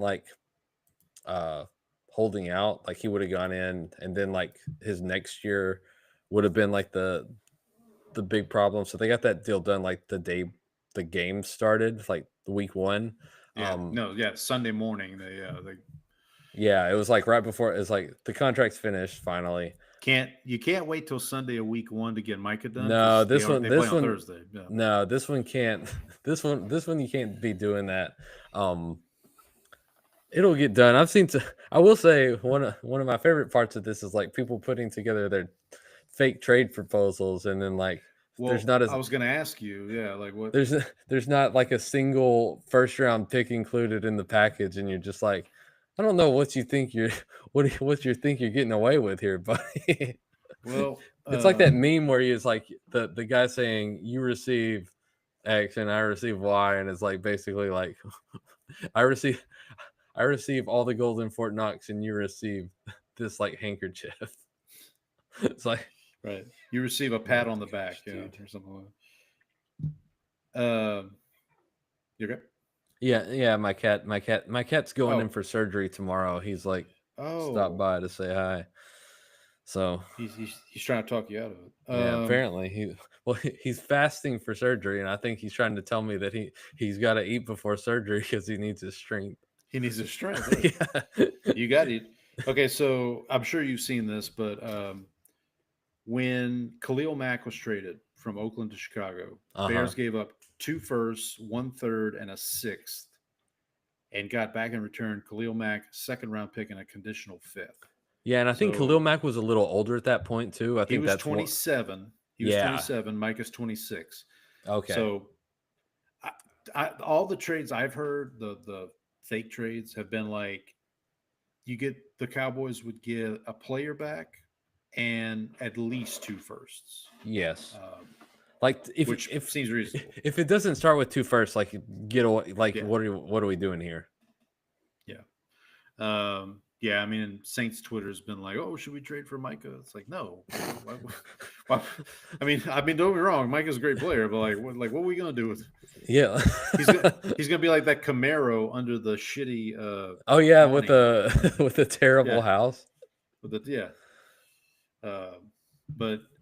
now, Brandon, I'm gonna preface this. So as you alluded to, my jinx is real.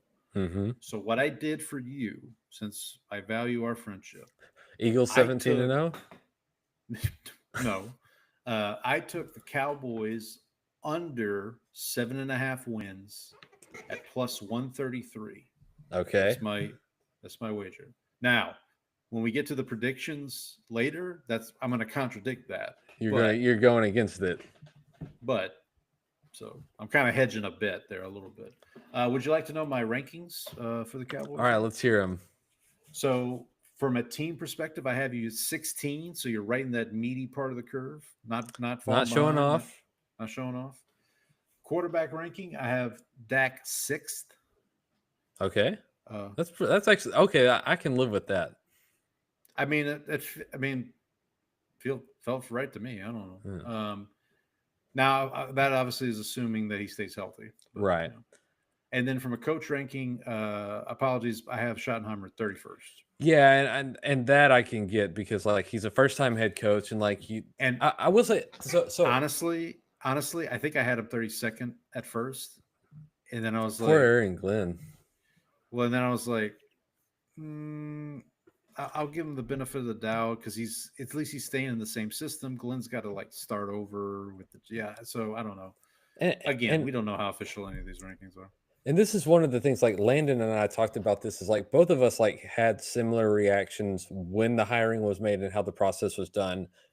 Right. But what you see, in the training camps and the press conferences and everything is he says the right things. And also like one of the other things is that like what he says he follows through with. It's like we're going to do more motion. We're going to have condensed splits. We're going to do more play action. And when you get to the practices, that's what they're running. They're actually doing what they talked about. They're, the run game is more diverse. Like you see them implement the things that they actually talk about, which are things that we wanted to hear. They're actually doing and implementing.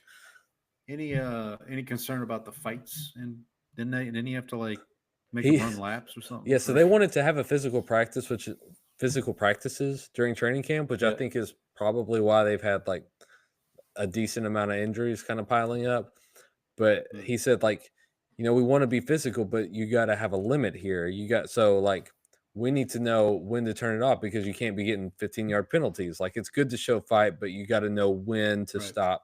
And so he it's like, you want to fight? Well, fine. Like he made everybody go to the sideline.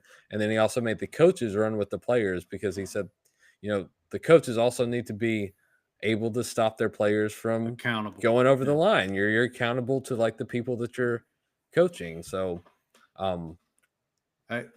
real quick on my rankings, I just realized I have Dak as the highest rated quarterback in the NFC East.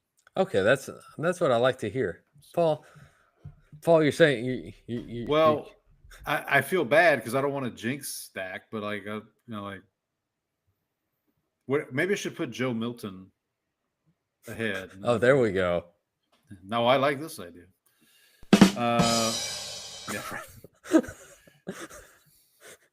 We need to get the ostrich from Family Guy. Ha. Do you have that one? Ha. There we go. I didn't hear it. You didn't hear that one? Ha. There it is. Okay, so let's see. So we did that. I did my rankings. Anything else about the Cowboys you want to?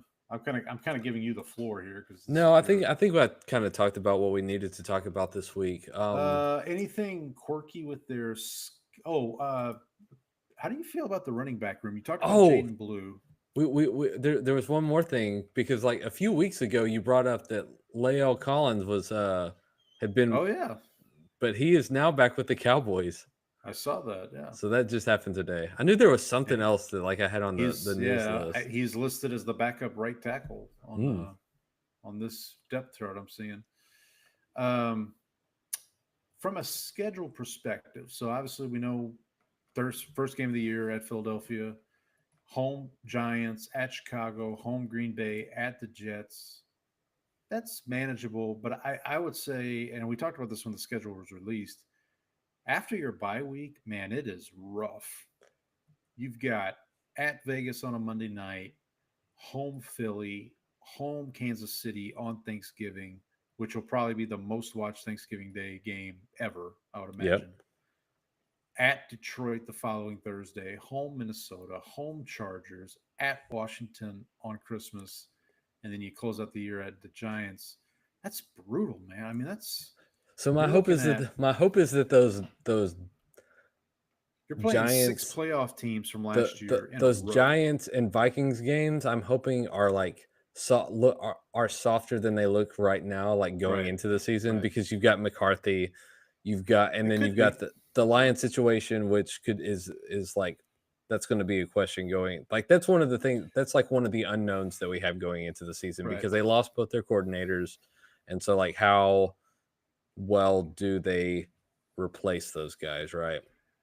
Yeah. So to me, your first 9 games going into your bye, you need to be 5-4, 6-3 going into your bye. Yeah. If you're there, then you probably feel okay for the rest of the season. But we'll talk about where we've got them here in a minute. Let's move on to. Are you ready to move on? Yep. All right, so let's move on to the Washington Commanders, who finished 12-5 in 2024, lost in the NFC Championship game. Kind of a overachieving team, I would say. Their over/under this year is 9.5. So think about that. They won 12 games last year. The over/under this year is 9.5. So I don't think that might, and that might tell you what people think about a potential backslide from the Commanders. Offseason, they traded for Debo Samuel. They also traded for Laramie Tunsil, which the Houston Texans had one of the worst offensive lines in the NFL, and they traded their best offensive lineman. We'll talk more about that, I guess, with the Texans. That's one of my favorite offseason stories. Is the Texans decided to like self-sabotage apparently. So if you're the and they also traded one of their offensive linemen to the next team as well. But so if you're the Commanders, you're like, so wait a minute, what are we getting Tunsil at his best? Like, what's going on here? They also brought in Javon Kinlaw. Departures: Jonathan Allen left to go to Minnesota, I believe. Jeremy Chin, and then Dante Fowler, that we mentioned, back to the boys. Cowboys. They didn't have much of a draft. I think they didn't have many picks, if I remember correctly, but they did draft Josh Connerly, offensive tackle. Mm-hmm. And they also draft Troy Famous Amos, corner out of Ole Miss. Check their depth chart here. So obviously for them coming into this year, Dan Quinn's second year, Jaden Daniels' second year. I guess let me do their rankings real quick. Just get that out of the way.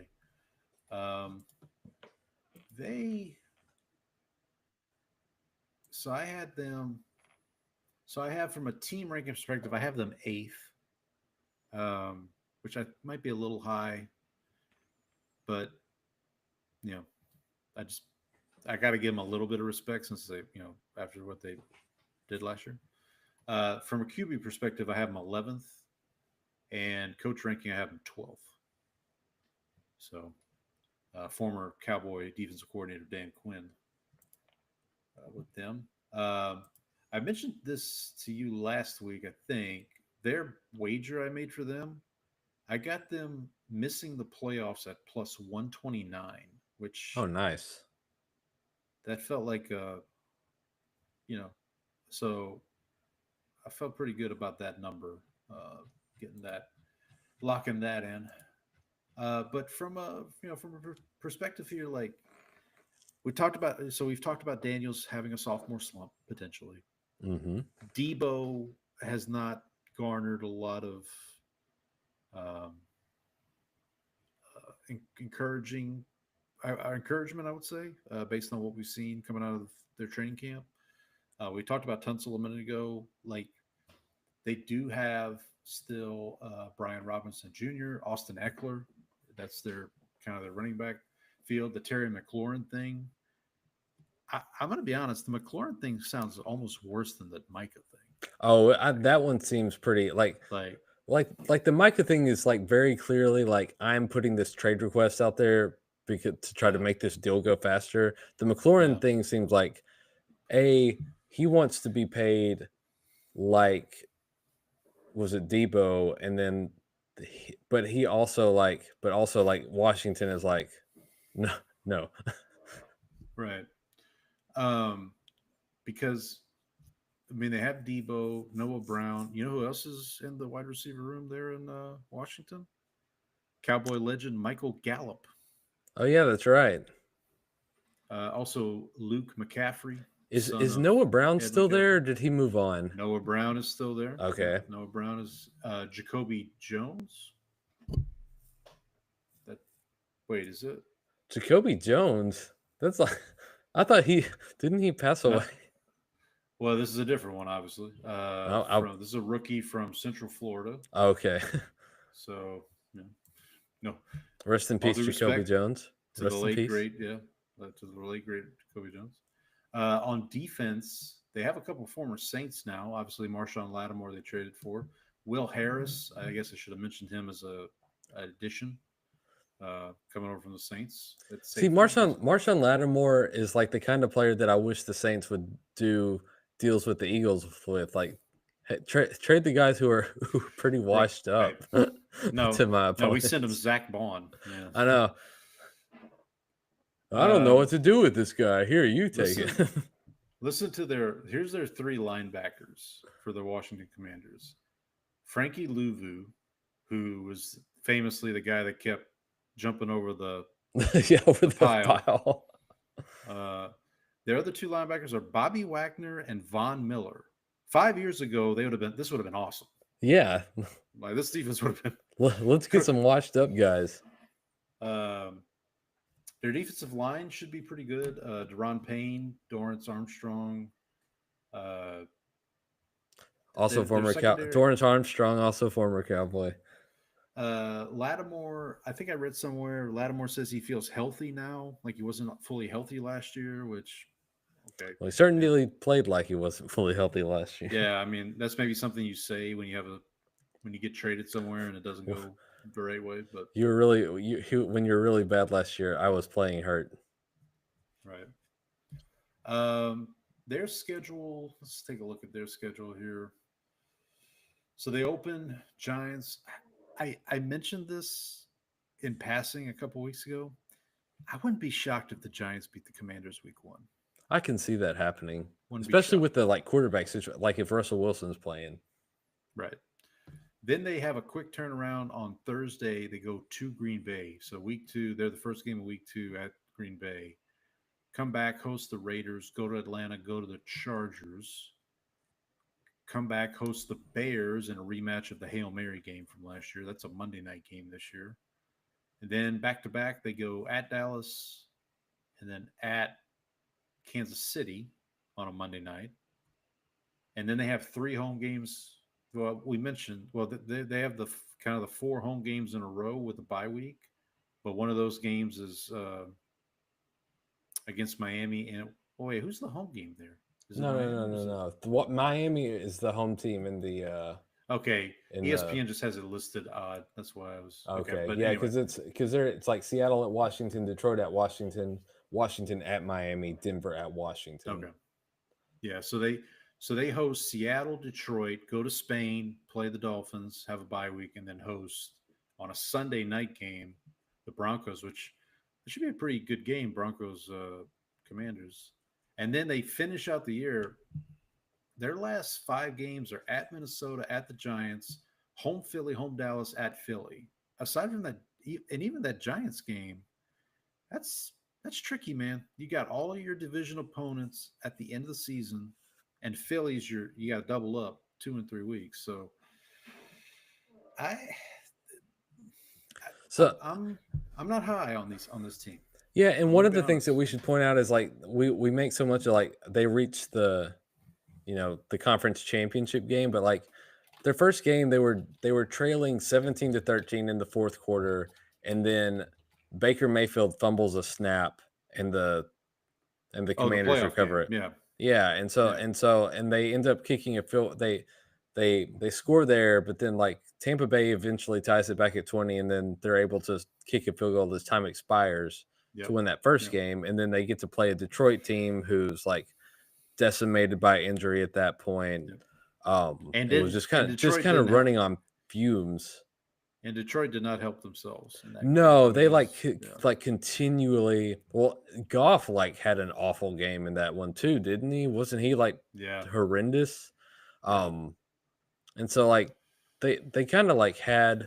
It's one of those years where you see like this happens in the NBA a lot, where a team just kind of ends up with like a certain path, and they make like I think the Blazers did this one year. They make the conference championship, and then you're like, well, that's never happening again. And it's just and saying it was never happening again is probably like being a little too flippant about it. Harsh. But but it's like, there were extenuating circumstances that kind of like led this. And so like I can see this going the wrong way. All right, quick trivia for you, Brandon. Who was the leading rusher for the Commanders last year? Wasn't Austin Eckler, was it? Nope. Brian Robinson? Nope. Jaden Daniels. It was Jaden Daniels. Yeah, I should have known that from the. That's something to keep your eye on. Jaden Daniels had 891 yards rushing. Brian Robinson had 799. Eckler only had 367. Oh yeah, because he got derailed by injury, concussions. Yeah, he only played in 12 games. Eckler, that is. From a receiving standpoint, McLaurin had 1,096 yards. The next leading receiver was Zach Ertz at 654. So, yeah, if this McLaurin thing goes too long, I mean, you're kind of relying on Debo at that point. Debo hasn't exactly looked svelte.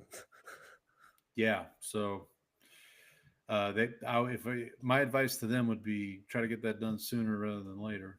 All right, let's see. So we did the rankings. Yeah, I did the rankings. I did the prop bet.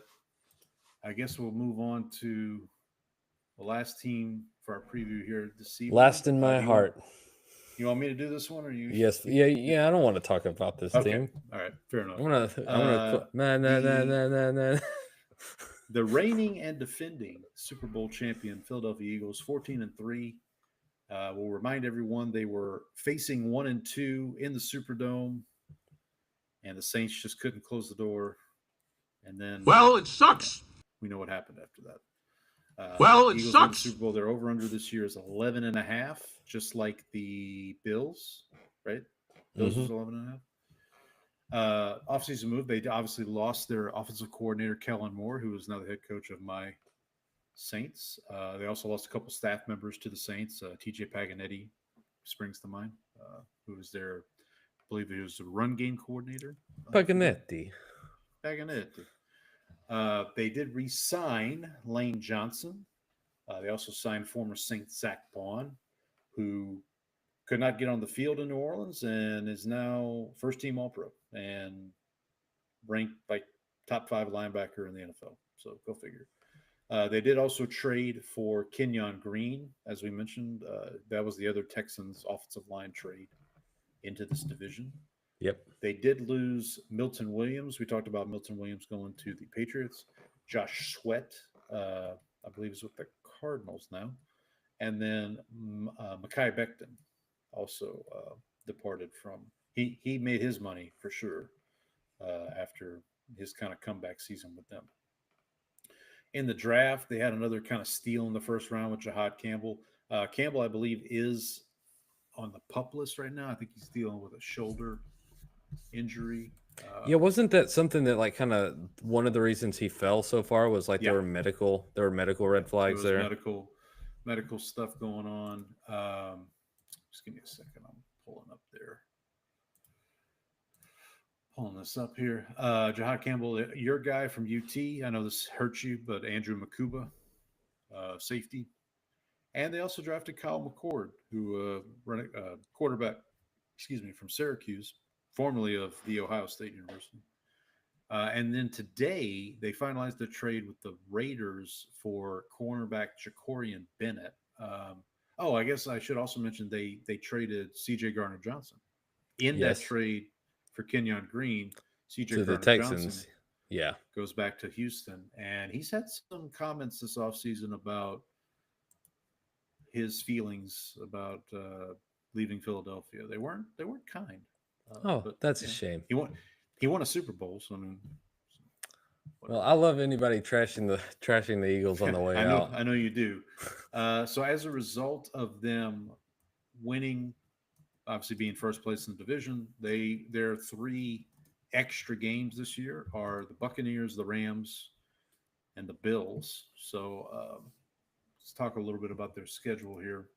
I kind of did a cop out with them on their 2025 bet. I just went Super Bowl winner with them as well, like I did with the Bills. Got it at 7-1. Well, I will say on rebet they have their over 11.5 is like plus money, and the under is like minus 135. Ooh. Okay, so that's something to think about. I will say, man, their schedule out of the box, their first 5 weeks are obviously Dallas week 1, then they go to Kansas City week 2, come back, host the Rams, go to Tampa, come back, host the Broncos. That's 5.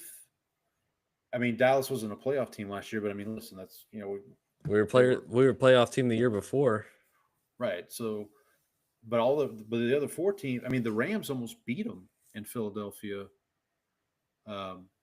In that divisional round game, and then they get the Giants twice in 3 weeks. They go to Minnesota, so it kind of lightens up before the bye. But then after the bye, it's at Green Bay, home Detroit, at Dallas, home Chicago, at the Chargers, home Vegas, Washington 2 out of the last 3 weeks, and then they have a trip to Buffalo, week 17. Like that's not easy, man. Like this schedule's not easy. And again, another new offensive coordinator for Jalen Hurts. Let me make your day here. Hopefully, tell you where I've got them ranked. So from a team perspective, I have them number 4. Quarterback ranking, I have them 7th. Coach ranking, I have 8th. I have Sirianni 8th. Again, I have to give him some credit for winning. I mean, he kept the ship afloat enough to get him to the Super Bowl last year. So I guess he just didn't get in the way too much. Yeah. So I mean, I guess once he stopped yelling at fans. Yeah, fair enough, Brent. What an obnoxious person. Can we get that as a soundbite? I'm pulling that word. So apparently, when C.J. Gardner-Johnson originally left the Eagles, because you remember he was with Detroit the year before. Right. He said he went on a live stream and he said, "All right, my least favorite thing about Philadelphia is the people. They're expletive obnoxious. I expletive can't stand the expletives." One thing to kind of keep in mind with this team, obviously Saquon had like a once in a lifetime season last year. Mm-hmm. Is he going to rush for 2,000 yards again? Probably not. Most of the time, running backs who have that sort of workload, the next year sort of fall off a cliff. Now, that said, they still have a really good offensive line, so that probably helps. So he might. But they do. But I would love to see him fall off the cliff.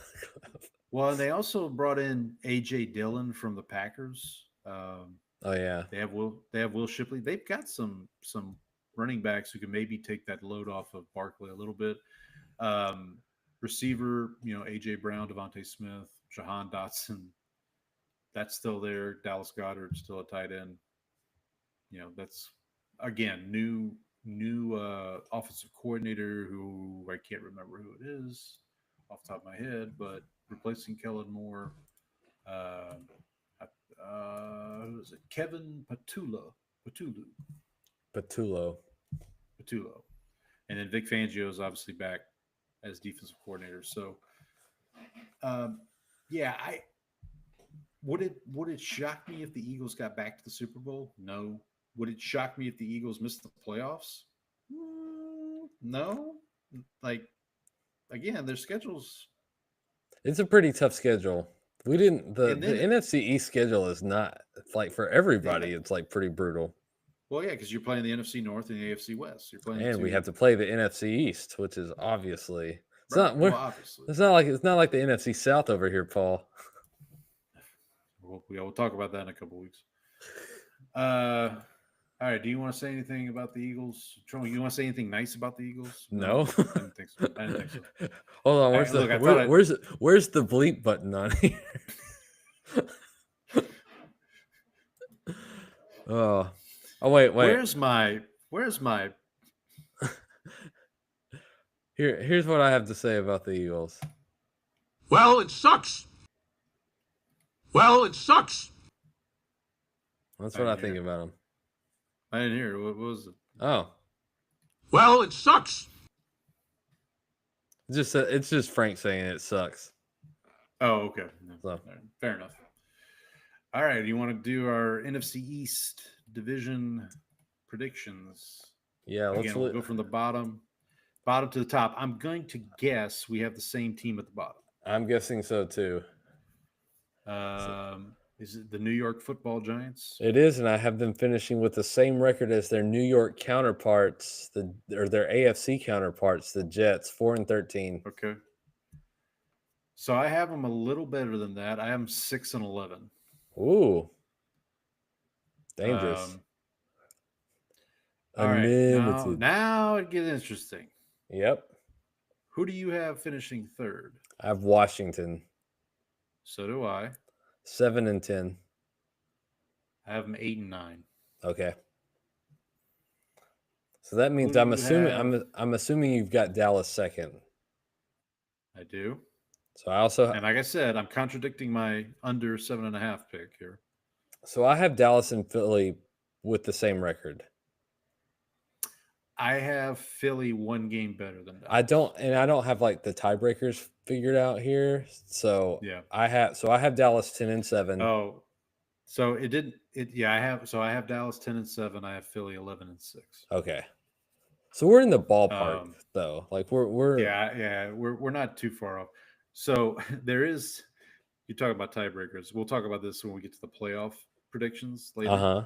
I had to go look up tiebreaker scenarios to figure out who my seventh seed was in the NFC.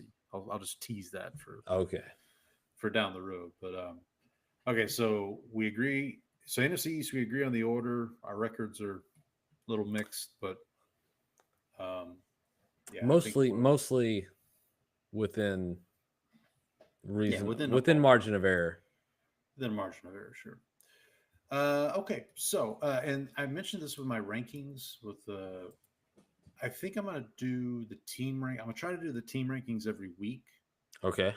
The quarterback and the head coach, I may not do every week, but maybe like every couple of weeks, just kind of revisit, because the quarterbacks are going to presumably change. Like Russell Wilson may not be the quarterback for the Giants all season, right? But